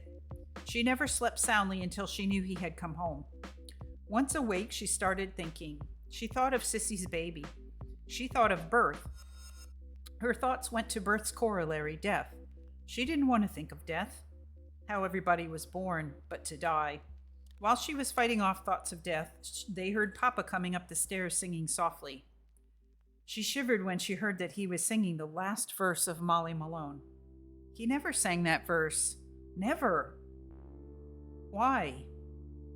She died of a fever and no one could save her, and that's how I lost sweet Molly Malone. Francie didn't stir. It was a rule that when Papa came home late, Mama was to open the door. She didn't want the children to lose their sleep. The song was coming to an end. Mama didn't hear she wasn't getting up. Francie jumped out of bed. The song was ended before she reached the door. When she opened it, Papa was standing there quietly, his hat in his hand. He was looking straight before him, over her head. "You won, Papa," she said. "Did I?" he asked. He walked into the room, not looking at her. "You finished the song." "Yes, I finished the song, I guess." He sat in the chair by the window. "Papa, turn out the light and go back to bed." The light was kept burning low against his return. She turned up the light. "Papa, are you sick?" "No, I'm not drunk," he said clearly from the dark, and Francie knew that he spoke the truth. She went to bed and buried her face in the pillow. She did not know why, but she wept. Okay, let me see your chat. My mom was always called Aunt Sissy. Oh, cool. And my name is Sarah, right? And I was called Little Sissy. OMG, that's bananas. See, everyone can find something in this story, right? Again, saving off the tea that's cold. I'm gonna pour this even though it's probably not hot, but I'll make some more. Yeah, this is an American story through and through, I must say. Oh, I gotta see how hot is my hot water. All right, it's getting there. It suddenly started warming itself up as if the kettle knew. Whoops, I'm slacking. Let's see if we can see these leaves again. Oh yeah. Oh, I gotta try to show these to you. They have definitely uncurled a bit, and they're in that sort of glossy, dark brown state that I really like. Yeah, can you see them in there? Yummy.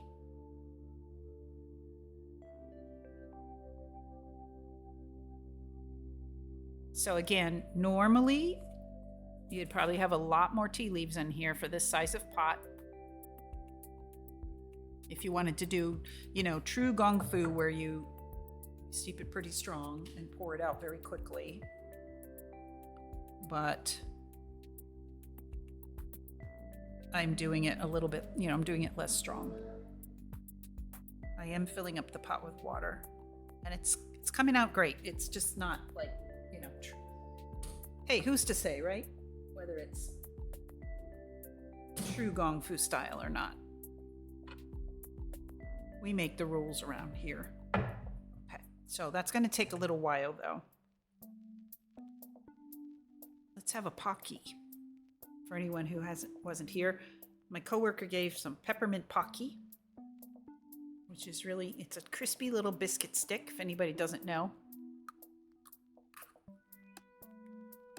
Slightly less crispy than it was to begin with, but that's okay.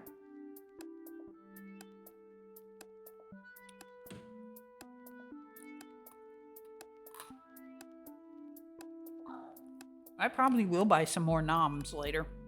I think I got kind of hooked, but I like this small package because I think they usually come in a bigger package.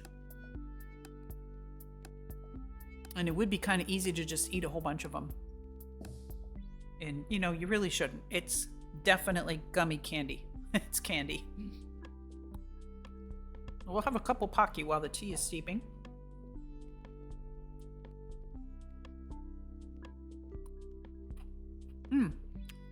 I just realized I left my Crunch Redeem on, and I don't really have anything that crunchy. Crispy.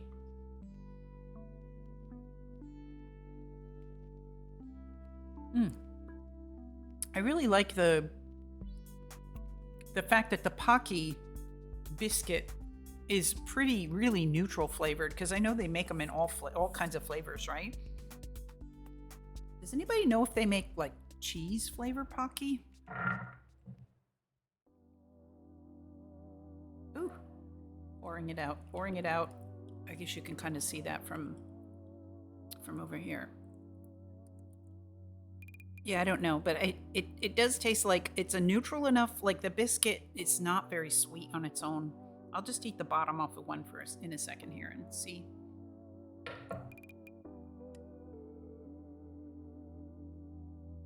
Yeah, they do have matcha Pocky, and it is delicious, yes. I'm going to warm up this cup of tea with, just kind of mixing the steeps up there, but that's okay. So the bottom is just, naked.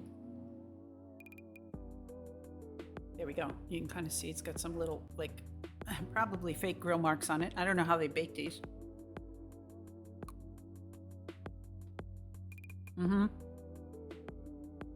I'm just eating it now, thinking if this was a cracker, and it really is very, very neutral in flavor, like a saltine, but without the salt.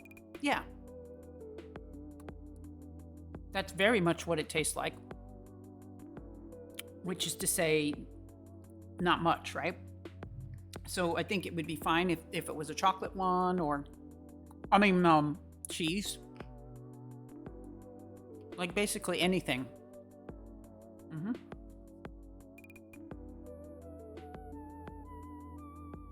Okay. I know we're getting on in time. I don't know if anyone's got to go to bed, that's okay.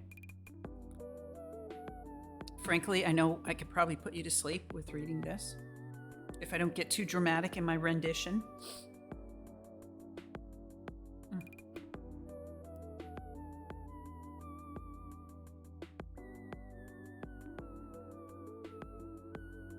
Okay, all fueled up. No, the story's far too wild now. You gotta know what comes next. Yeah, well, it gets really sad here. This chapter and the next chapter, very sad.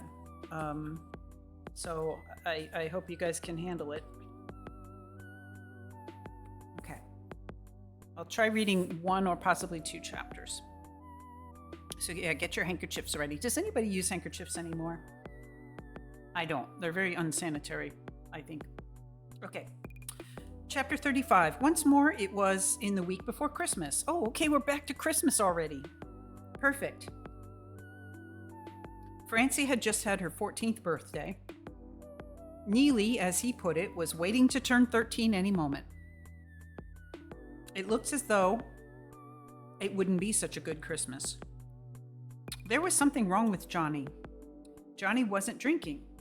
There had been other times, of course, when Johnny stopped drinking, but that was when he was working.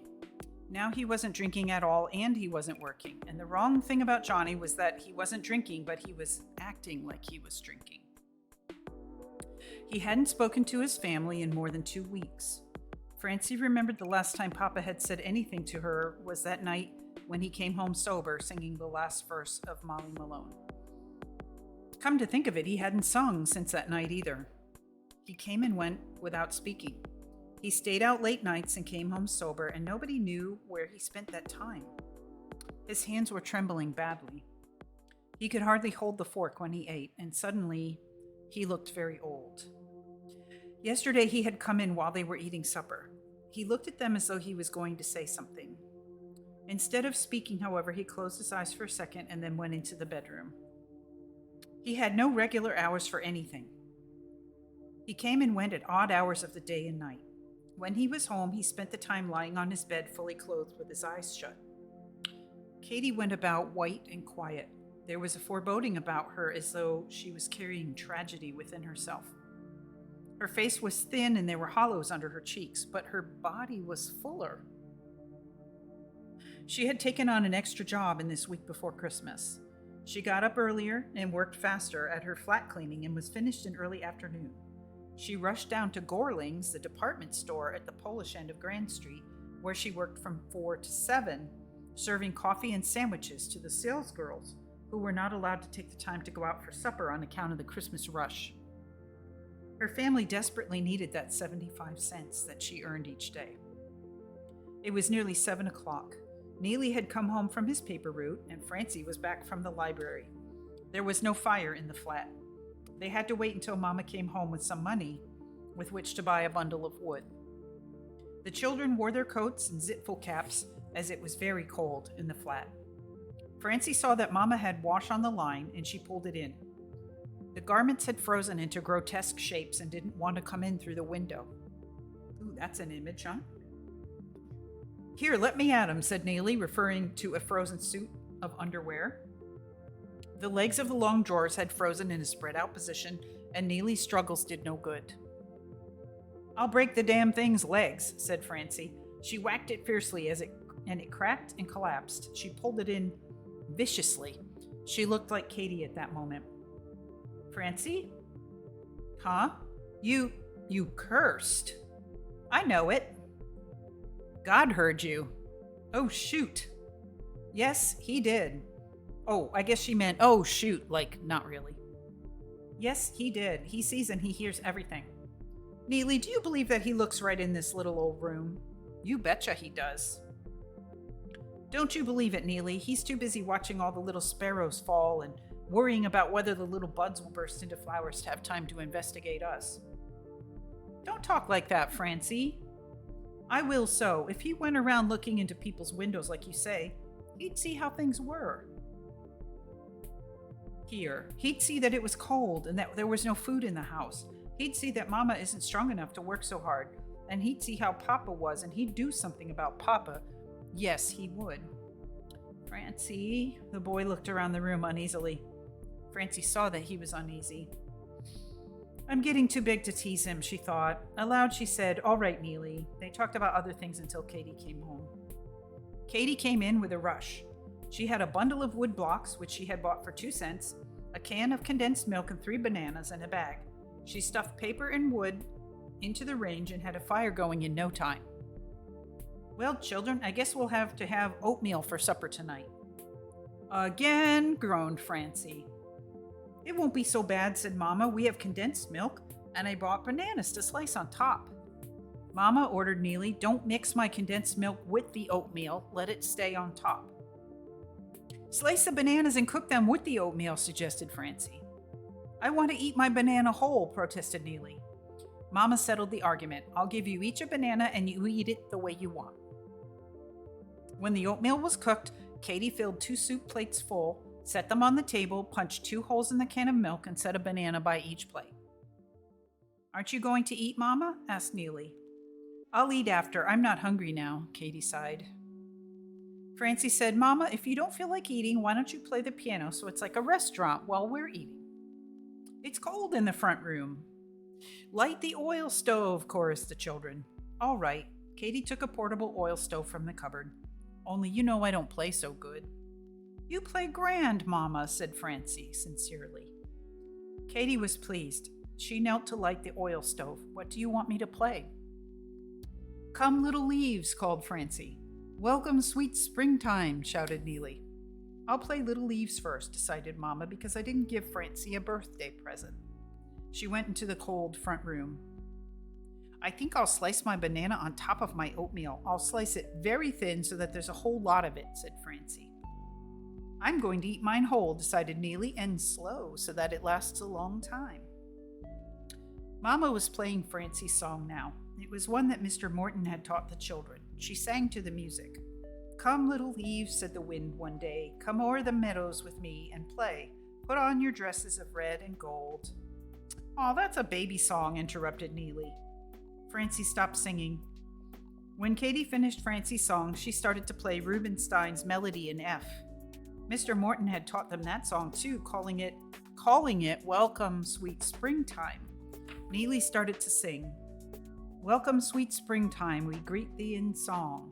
His voice changed suddenly from tenor to bass on the high note, "in song." Francie giggled, and soon Neely was giggling so much that he couldn't sing. You know what Mama would say if she was sitting here now?" asked Francie. "What?" "She'd say, 'Spring will be here before you know it.'" They laughed. "Christmas is coming soon," commented Neely. "Remember when we were children," said Francie, who had just finished being 13. "How we used to smell if Christmas was coming?" "Let's see if we can still smell it," Neely said impulsively. He opened the window a crack and he put his nose to it. "Yup." "What does it smell like?" "I smell snow. Remember how when we were kids we used to look up the sky and holler, 'Feather boy, shake down some feathers from the sky.' And when it snowed, we thought there was a feather boy up there. Let me smell," she asked suddenly. She put her nose to the crack. "Yes, I can smell it. It smells like orange peels and Christmas trees put together." They closed the window. I never snitched on you that time you got the doll when you said your name was Mary. No, said Francie gratefully, and I didn't tell on you either. The time you made a cigarette out of coffee grounds, and when you smoked it, the paper caught fire and fell on your blouse and burned a big hole in it. I helped you hide it. You know, mused Neely, Mama found that blouse and sewed a patch over the hole, and she never asked me about it. Mama is funny, said Francie. They pondered a while over their mother's inscrutable ways. The fire was dying down now, but the kitchen was still warm. Neely sat on top of the far end of the stove where it wasn't so hot. Mama had warned him that he'd get piles from sitting on a hot stove, but Neely didn't care. He liked his backside to be warm. Okay, quiz. Does anybody know what piles are? I unfortunately do. Put your answer in the chat. I could do a poll, I suppose. The children were almost happy. The kitchen was warm and they were fed, and Mama's playing made them feel safe and comfortable. They reminisced about past Christmases, or as Francie put it, they talked about olden times. While they were talking, someone pounded on the door. It's Papa, said Francie. No, Papa always sings coming up the stairs, so we know it's him. Neely, Papa hasn't sung coming home since that night. Let me in, shouted Johnny's voice, and he beat on the door as though he would break it down. Mama came running out from the front room. Her eyes looked very dark in her white face. She opened the door.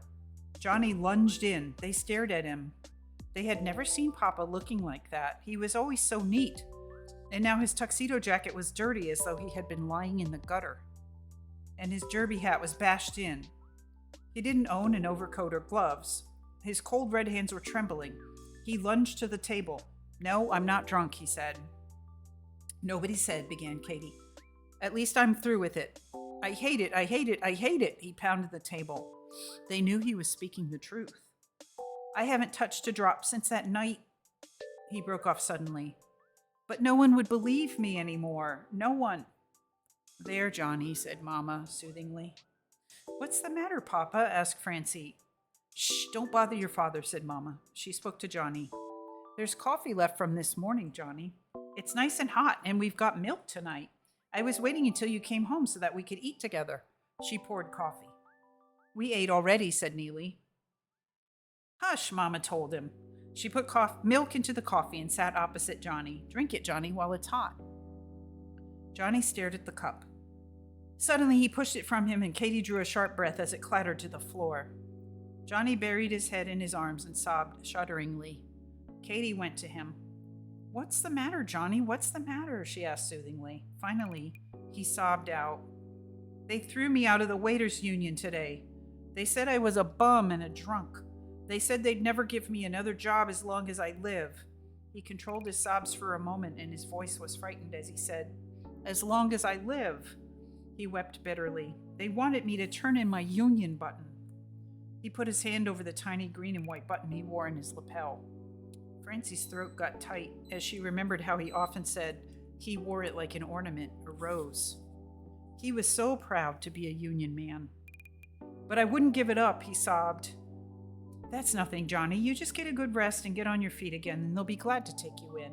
You're a good waiter and the best singer they've got. I'm no good anymore. I can't sing anymore. Katie, they laugh at me now when I sing.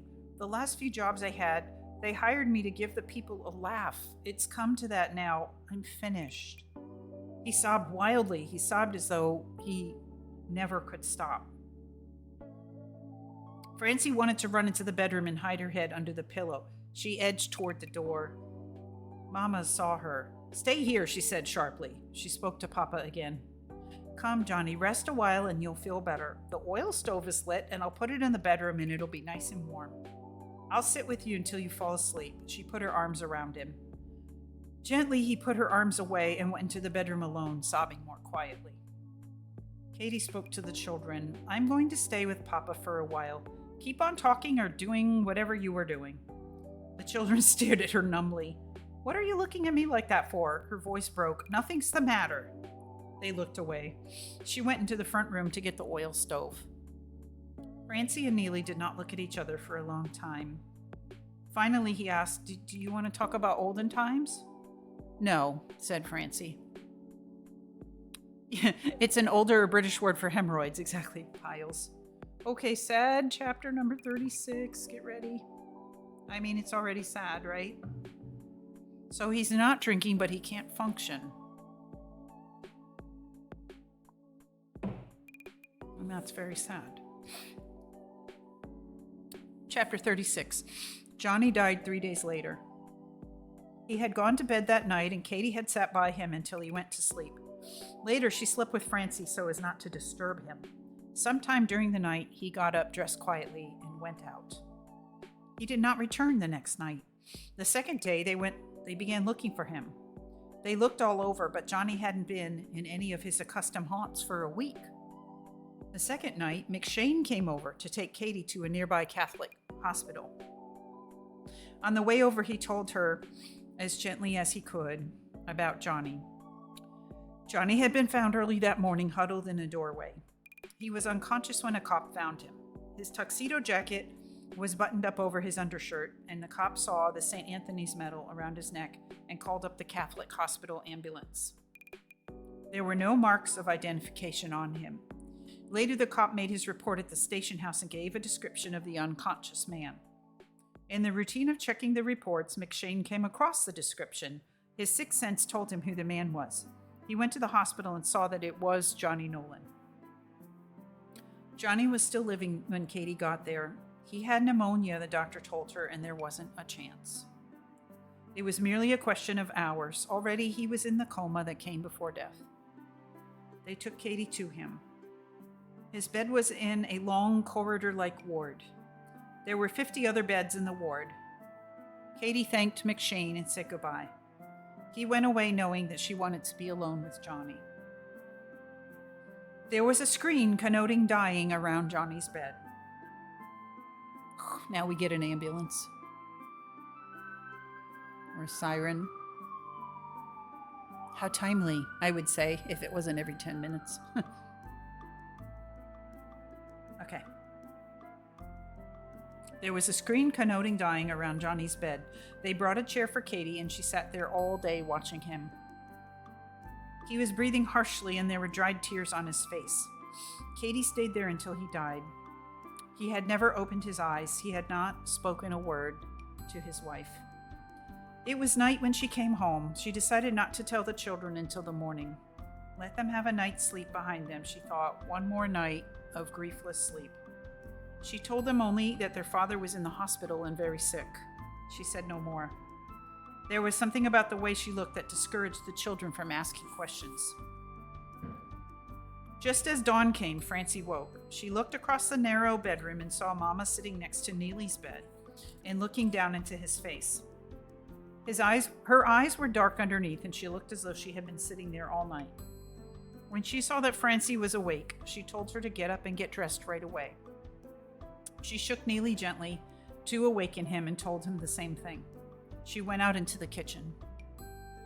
The bedroom was gray and cold, and Francie shivered as she got into her clothes.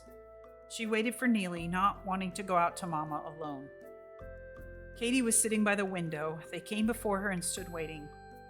Your father is dead, she told them. Francie stood numb. There was no feeling of surprise or grief. There was no feeling of anything. What Mama just said had no meaning. You're not to cry for him, ordered Mama. Her next words had no sense either. He's out of it now, and maybe he's luckier than we are. Oh, that sounds so much like my mom. Okay, here's the hospital. A picture of her at the hospital.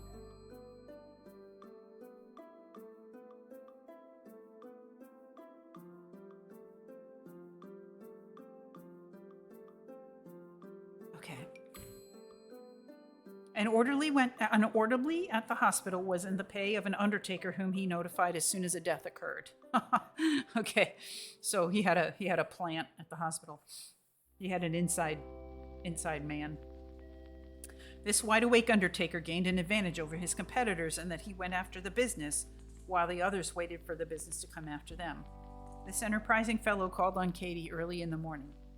Mrs. Nolan, he said surreptitiously, referring to the slip of paper on which the orderly had written her name and address. I sympathize with you in your great grief. I give you a thought. What has come to you has to come to all of us. What do you want? Asked Katie bluntly.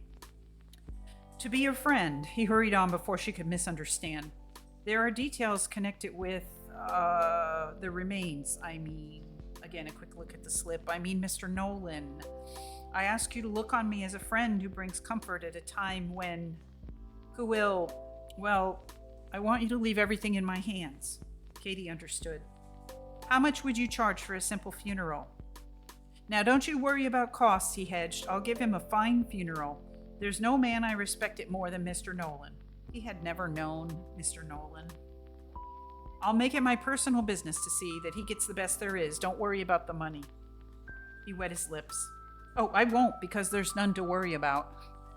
He wet his lips. Aside from the insurance money, of course. It was a question, not a statement. There's insurance, a little. Ah, he rubbed his hands together happily. That's where I can be of service. There's red tape connected with collecting insurance. Take a long time before you get the money. Now, supposing you, and understand I'm not charging you for this, let me take care of it. You just sign this. He whisked a paper out of his pocket, turning your policy over to me. I'll advance the money and collect on the policy. Suspicious. All undertakers gave this, quote, service. It was a trick to ascertain how much insurance there was. Once they knew the amount, the funeral cost 80% of it. They had to leave a little money for mourning clothes to keep the people satisfied. Katie got the policy, and she put it on the table. His practiced eye picked out the amount, $200. Well, that's a lot, actually, for back then. He appeared not to have looked at the policy. After Katie had signed the paper, he talked of other things for a while. Finally, as if coming to his decision, he said, Tell you what I'll do, Mrs. Nolan. I'll give the departed a first-class, 4-coach funeral with a nickel-handle coffin for $175. That's my regular $250 job, and I'm not making a penny on it. Why are you doing it then for? Asked Katie. He wasn't at all put out. I'm doing it because I liked Mr. Nolan, a splendid man and a hard-working man. He noticed the surprised look Katie gave him.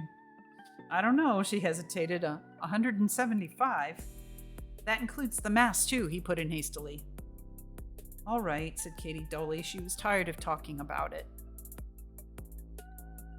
The undertaker picked up the policy and pretended to see the amount for the first time. Say, this is for $200, he said in stagey surprise.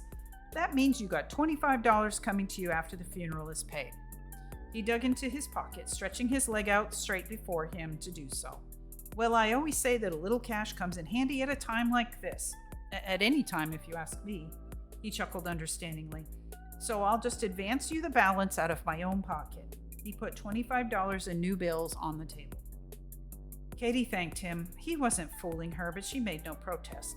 She knew that was the way things were done.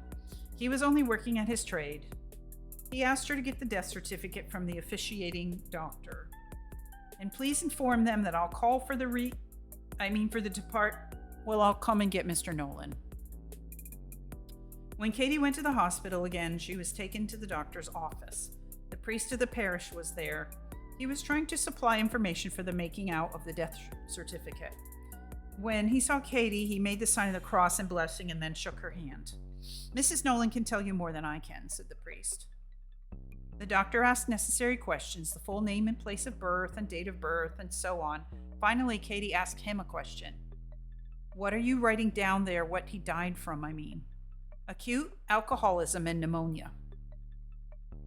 They said he died of pneumonia. That was the direct cause of death, but this acute alcoholism was a definite contributing factor, probably the main cause of death if you wish the truth.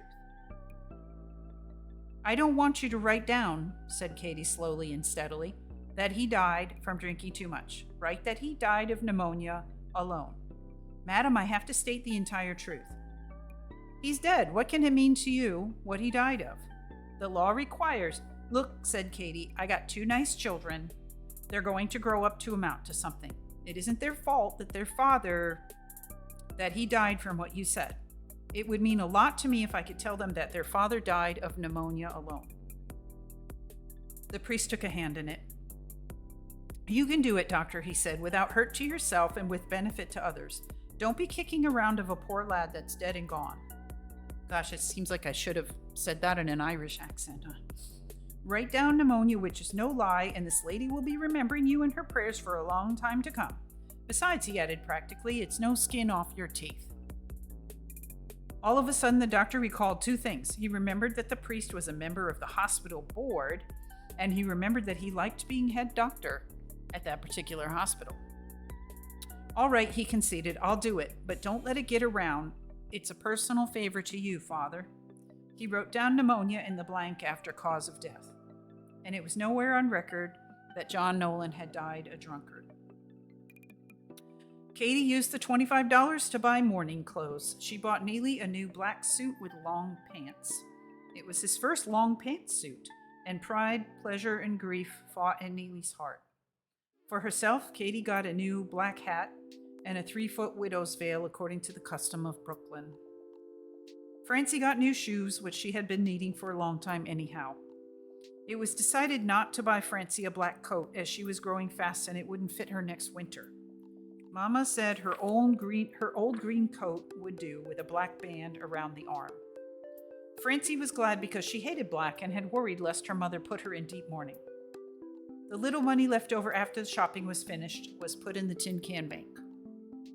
The undertaker came again to report that Johnny was at his funeral parlor and was being fixed up fine and would be brought home that evening. Katie told him rather sharply not to give them the details. Then the blow fell. Mrs. Nolan, I have to have the deed to your lot. What lot? The cemetery plot. I need the deed to get the grave opened. I thought that was all in the $175. No, I'm giving you a bargain. The coffin alone cost me. I don't like you, Katie said in her blunt way. I don't like the business you're in. But then, she added with her amazing detachment, I suppose someone has to bury the dead. How much is a plot? $20. Where in the world would I get? She stopped short. Francie, get the screwdriver. They pried up the tin can bank. There was $18.62 in it. It's not enough, said the undertaker, but I'll lay out the rest. He held out his hand for the money. I'll get all the money together, Katie told him, but I'll not turn over the money until I have the deed in my hand. He fussed and argued and finally went away, saying he'd bring back the deed. Mama sent Francie over to Sissy's house to borrow $2. When the undertaker came back with the deed, Katie, remembering something her mother had said 14 years ago, read it slowly and carefully. She made Francie and Neely read it too. The undertaker stood first on one foot, then on the other. When all three Nolans were satisfied that the deed was in order, Katie handed over the money. Why should I want to cheat you, Mrs. Nolan? He asked plaintively as he put the money away carefully. Why should anyone want to cheat anybody? She asked in return, but they do. The tin can bank stood in the middle of the table. It was 14 years old and its strips were battered. Do you want me to nail it back down, Mama? Asked Francie. No, said Mama slowly, we won't need it anymore. You see, we own a bit of land now. She placed the folded deed on top of the clumsy star bank. Oh my gosh, this is so sad, I can't stand it. Francie and Neely remained out in the kitchen all the time the coffin was in the front room. They even slept in the kitchen. They didn't want to see their father in the coffin. I mean, isn't this weird that they brought the coffin home, put it in your living room? Katie seemed to understand and did not insist that they go in and look at their father. The house was full of flowers. The waiters' union, which had thrown Johnny out less than a week before, sent around an enormous pillow of white carnations with a purple ribbon running diagonally across it, on which were the words in gold letters, Our Brother. The cops from the precinct, in memory of the capture of the murderer, sent a cross of red roses. Sergeant McShane sent a sheaf of lilies. Johnny's mother, the Romillys, and some of the neighbors sent flowers. There were flowers from dozens of Johnny's friends that Katie had never heard of. McGarrity, the saloon keeper, sent a wreath of artificial laurel leaves. I'd throw it in the ash can, said Evie indignantly when she read the card. No, said Katie gently, I can't blame McGarrity. Johnny didn't have to go there. Johnny owed McGarity over $38 at the time of his death. For some reason, the saloon keeper said nothing to Katie about it. He canceled the debt silently. The flat was sickly with the combined scents of roses, lilies, and carnations. Forever after, Francie hated those flowers, but it pleased Katie to know how much people had thought of Johnny.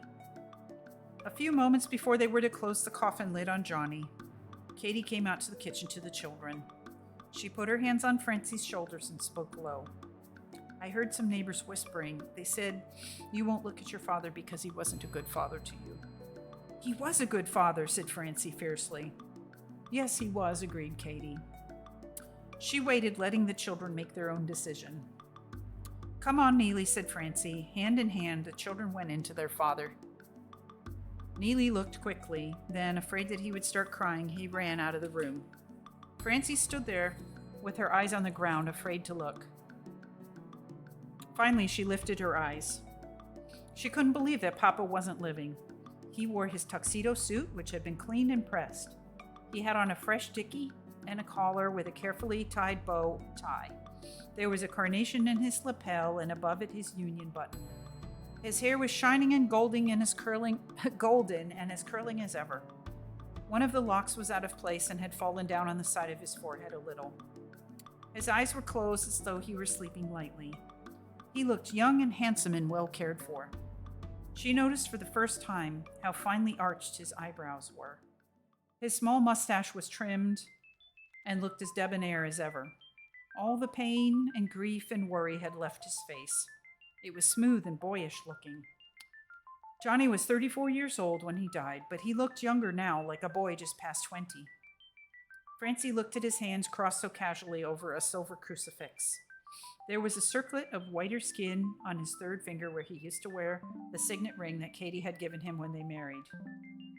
Katie had taken it off to give to Neely when he grew up. It was queer to see Papa's hands so quiet when she remembered them as always trembling. Francie noticed how narrow and sensitive looking they were with the long and tapering fingers. She stared steadily at his hands and thought she saw them move. Panic churned up in her and she wanted to run away, but the room was full of people watching her. They would say she was running away because he had been a good father. He had. She put her hand on his hair and put the lock back in place. Aunt Sissy came and put her arm around her and whispered, "It's time."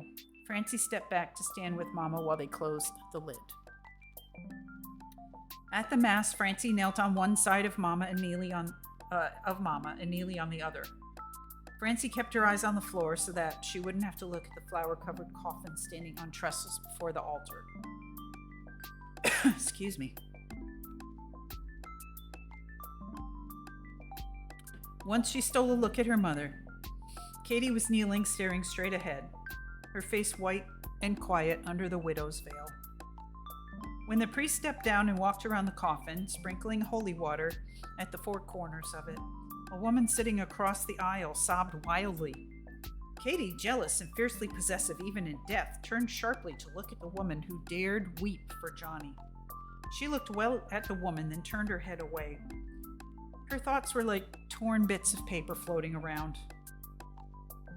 Hildy O'Dare is old for her age, she thought. It's like powder was sprinkled on her yellow hair. But she's not much older than me, 32 or 3. She was 18 when I was 17. You go your way and I'll go my way. You mean you'll go her way. Hildy, he's my feller, Katie Romilly. Hildy, but she's my best friend. I'm not much good, Hildy. I shouldn't have led you on. You go your Hildy. Let her cry, thought Katie. Someone who loved Johnny should cry for him, and I can't cry. Let her. Katie, Johnny's mother, and Francie and Neely rode out to the cemetery in the first coach behind the hearse. The children sat with their backs to the driver. Francie was glad because she couldn't see the hearse, which led the procession. She saw the coach, which followed. Aunt Evie and Aunt Sissy were in that one, alone. Their husbands couldn't come because they were working, and Grandma Mary Romilly was staying home to mind Sissy's new baby. Francie wished she were riding in the second coach. Ruthie Nolan wept and lamented during the whole of the ride. Katie sat in stony quiet. The carriage was close and smelled of damp hay and stale horse manure. The smell, the closeness, the riding backwards, and the tension gave Francie an unfamiliar feeling of sickness. At the cemetery, there was a plain wooden box standing beside a deep hole. They put the cloth-covered casket with its shiny handles into the plain box. Francie looked away when they lowered it into the grave. It was a gray day and a chill wind was blowing. Little whirls of frozen dust eddied about Francie's feet. A short distance away at a week-old grave, some men were stripping the withered flowers from the wire frames of the floral pieces heaped on the grave. They worked methodically, keeping the withered flowers in a neat heap and piling up the wire frames carefully. Theirs was a legitimate business. They bought this concession from the cemetery officials and sold the wire frames to the florists who used them over and over again. No one complained because the men were very scrupulous about not tearing off the flowers until they were well withered. Someone pushed a lump of cold, damp earth into Francie's hand. She saw that Mama and Neely were standing at the edge of the grave and dropping their handful of earth into it. Francie walked slowly to the edge, closed her eyes, and opened her hand slowly. She heard a soft thud after a second, and that feeling of sickness came back again. After the burial, the coaches went in different directions. Each mourner was to be taken to his own home. Ruthie Nolan went off with some mourners who lived near her. She didn't even say goodbye. All during the services, she had refused to speak to Katie and the children. Aunt Sissy and Evie got into the carriage with Katie and Francie and Neely. There wasn't room for 5 people, so Francie had to sit on Evie's lap. They were all very quiet on the way home. Aunt Evie tried to cheer them up by telling some news stories about Uncle Willie and his horse, but no one smiled because no one listened. Mama made the coach stop at a barber shop around the corner from their house. "Go in there," she told Francie, "and get your father's cup." Francie didn't know what she meant. "What cup?" she asked. "Just ask for his cup." Francie went in. There were 2 barbers there, but no customers. One of the barbers sat on one of the chairs in a row against the wall. His left ankle rested on his right knee, and he cradled a mandolin. He was playing O Sole Mio. Francie knew the song. Mr. Morton had taught it to them, saying the title was Sunshine. The other barber was sitting in one of the barber chairs looking at himself in the long mirror. He got down from the chair as the girl came in. "Yes?" she asked. "I want my father's cup." "The name?" "John Nolan." "Ah, yes, too bad," he sighed as he took a mug from the row of them on a shelf. It was a thick white mug with John Nolan written on it in golden and fancy block letters. There was a worn-down cake of white soap at the bottom of it and a tired-looking brush. He pried out the soap and put it and the brush in a bigger, unlettered cup. He washed Johnny's cup. While Francie waited, she looked around. She had never been inside a barber shop. It smelled of soap and clean towels and bay rum. There was a gas heater which hissed companionably. The barber had finished the song and started it over again. The thin tinkle of the mandolin made a sad sound in the warm shop. Francie sang Mr. Morton's words to the song in her mind. "Oh, what's so fine, dear, as a day of sunshine? The storm is past at last, the sky is blue and clear." Everyone has a secret life, she mused. Papa never spoke about the barber shop, yet he had come here three times a week to be shaved. Fastidious Johnny had bought his own cup, emulating men who were in better circumstances. He wouldn't be shaved with lather from the common cup. Not Johnny. He had come here 3 times a week when he had the money and sat in one of those chairs and looked in that mirror and talked with the barber about, maybe, whether the Brooklyns had a good ball team that year or whether the Democrats would get in as usual. Perhaps he had sung when the other barber played the mandolin. Yes, she was sure that he had sung. Singing had come easier than breathing to him. She wondered if, when he had to wait, he read the Police Gazette lying on that bench. The barber gave her the washed and dried cup. "Johnny Nolan was a fine feller," he said. "Tell the mama that I, his barber, said this." "Thank you," whispered Francie gratefully. She went out, closing the door on the sad sound of the mandolin. Back in the coach, she held up the cup to Katie. "That's for you to have," said Mama. "Neely will have Papa's signet ring." Francie looked at her father's name in gold and whispered, "Thank you," gratefully for the second time in 5 minutes. Johnny had been on Earth for 34 years. Less than a week ago, he had walked on those streets. And now the cup, the ring, and 2 unironed waiter's aprons at home were the only concrete objects left to connote that a man had once lived. There were no other physical reminders of Johnny, as he had been buried in all the clothes he owned with his studs and his 14-karat gold collar button. When they got home, they found that the neighbors had been in and straightened up the flat. The furniture had been put back in place in the front room, and the withered leaves and fallen flower petals swept out. The windows had been opened and the rooms aired out. They had brought coal and made a great fire in the kitchen range and put a fresh white cloth on the table. The Tinmore girls had brought up a cake, which they had baked themselves, and it stood on a plate and was already sliced. Floss Gaddis and her mother had bought a whole lot of sliced bologna. It took 2 plates to hold it. There was a basket of freshly sliced rye bread, and the coffee cups were set out on the table. There was a pot full of freshly made coffee warming on the stove, and someone had set a pitcher of real cream in the middle of the table. They had done all this while the Nolans were away. Then they had left, locked the door behind them, and put the key under the mat. Aunt Sissy, Evie, Mama, Francie, and Neely sat at the table. Aunt Evie poured out the coffee. Katie sat for a long time looking at her cup. She remembered the last time Johnny had sat at that table. She did what Johnny had done. She pushed the cup away with her arms, put her head down on the table, and cried in great, ugly, tearing sobs. Sissy put her arms around her and spoke in her gentle, caressing voice. Katie, don't cry so. Don't cry so, else the child you'll soon be bringing into this world will be a sad child." Yeah. So I don't know if we want to read. All right, one more. If you guys can stand it, one more little chapter. So Katie's going to have a child, a third baby. Boy, this soap opera, huh? My goodness. And I'm pretty sure that's why Johnny went on the wagon, right? And then he became sort of really dysfunctional because she told him.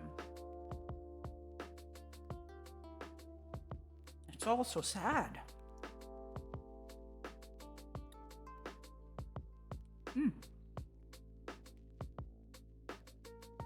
Very much telenovela content. Nobody's cheating on anybody, though, so that's cool.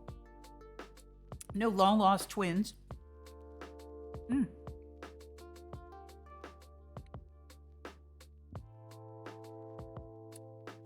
That fruity little nom that I picked up was so sour that it kind of made me drool. So let me have a little bit more. Just a little bit more tea. Okay. Last chapter for the day. 37. Katie stayed in bed the day after the funeral, and Francie and Neely wandered around the flat, stunned and bewildered. Towards evening, Katie got up and made some supper for them. After they had eaten, she urged the children to go for a little walk, saying they needed the air. Francie and Neely walked up Graham Avenue towards Broadway. It was a bitterly cold and a still night, but there was no snow. The streets were empty. It was 3 days after Christmas, and children were home playing with their new toys. Oh my God, their dad died over Christmas. The streetlights were bleak and bright. A small icy wind coming in from the sea blew close to the ground. It whirled bits of dirty papers along the gutters. They had grown out of childhood in the last few days. Christmas as Christmas had passed unnoticed since their father had died on Christmas Day. Neely's 13th birthday had been lost somewhere in those last few days.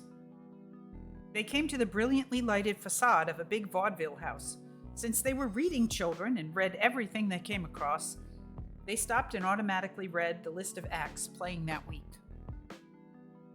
Underneath, the 6th act was an announcement in large letters. Here next week, Chauncey Osborne, sweet singer of sweet songs. Don't miss him. Sweet singer. Sweet singer. Francie had not shed a tear since her father's death. Neither had Neely. Now Francie felt that all the tears she had were frozen together in her throat in a solid lump, and the lump was growing. Growing. She felt that if the lump didn't melt soon and change back into tears, she too would die. She looked at Neely. Tears were falling out of his eyes. Then her tears came too. They turned into a dark side street and sat on the edge of the sidewalk with their feet in the gutter. Neely, though weeping, remembered to spread his handkerchief on the curb so that his new long pants wouldn't get dirty. They sat close together because they were cold and lonesome. They wept long and quietly, sitting there in the cold street. At last, when they could cry no more, they talked. Neely, why did Papa have to die? I guess God wanted him to die. Why? Maybe to punish him. Punish him for what? I don't know, said Neely miserably. Do you believe that God put Papa on this world? Yes. Then he wanted him to live, didn't he? I guess so. Then why did he make him die so quick? Maybe to punish him, repeated Neely, not knowing what else to answer. If that's true, what good is it? Papa's dead and he don't know that he's punished. God made Papa the way he was and then said to himself, I dare you to do anything about it. I just bet he said that. Maybe you shouldn't talk about God like that, said Neely apprehensively. They say God's so great, said Francie scornfully, and knows everything and can do everything. If he's so great, why didn't he help Papa instead of punishing him like you said? I just said maybe. If God has charge of all the world, said Francie, and the sun and the moon and the stars and all the birds and trees and flowers and all the animals and people, you'd think he'd be too busy and too important, wouldn't you? To spend so much time punishing one man like Papa. I don't think you should talk about God like that, said Neely uneasily. He might strike you down dead. Then let him, cried Francie fiercely. Let him strike me down dead right here in the gutter where I sit. They waited fearfully. Nothing happened. When Francie spoke again, she was quieter. I believe in the Lord Jesus Christ and his mother Holy Mary. Jesus was a living baby once. He went barefooted like we do in the summer. I saw a picture where he was a boy and had no shoes on. And when he was a man, he went fishing like Papa did once. And they could hurt him too, like they couldn't hurt God. Jesus wouldn't go around punishing people. He knew about people. So I will always believe in Jesus Christ. They made the sign of the cross, as Catholics do when mentioning Jesus' name. Then she put her hand on Neely's knee and spoke in a whisper.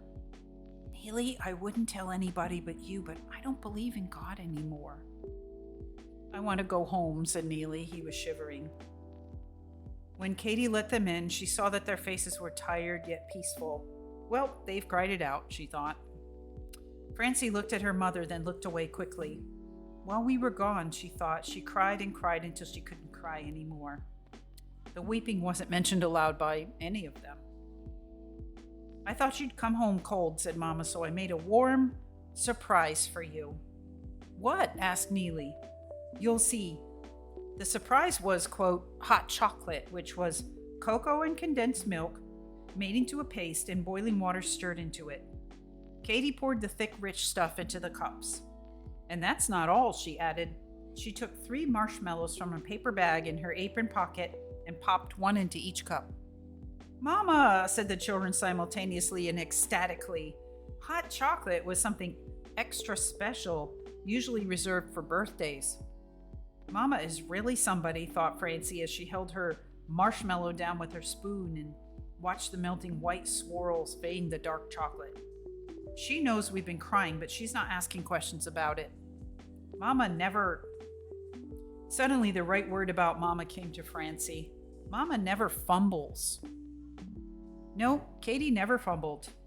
When she used her beautifully shaped but worn-looking hands, she used them with surety, whether it was to put a broken flower into a tumbler of water with one true gesture, or to wring out a scrub cloth with one decisive motion, the right hand turning in and the left out simultaneously. When she spoke truly with the plain right words, and her thoughts walked in a clear, uncompromising line. Mama was saying, Neely's getting too big to sleep in the same room with his sister. So I fixed the room she barely hesitated over the next word, Father and I used to have. That's Neely's bedroom now. Hey, Kelly McFinch, welcome in. Thanks for the Kirby. We're reading such a sad part of the story right now. That's Neely's bedroom now. Neely's eyes jumped to his mother's. A room of his own. A dream come true. 2 dreams come true. Long pants and a room. His eyes saddened then as he thought of how these good things had come to him. And I'll share your room too. I'll share your room, Francie. Instinctive tact made Katie put it that way instead of saying, you'll share my room. I wish I had my own room, thought Francie with a flare of jealousy. But it's right, I guess, that Neely have it. There are only 2 bedrooms, and he couldn't sleep with Mama. Knowing Francie's thought, Katie said, and when it gets warm again, Francie can have the front room. We'll put her cot in there and put a nice cover on it in the daytime, and it will be like a private sitting room. All right, Francie? All right, Mama. After a while, Mama said, we forgot the reading the last few nights, so now we'll start again.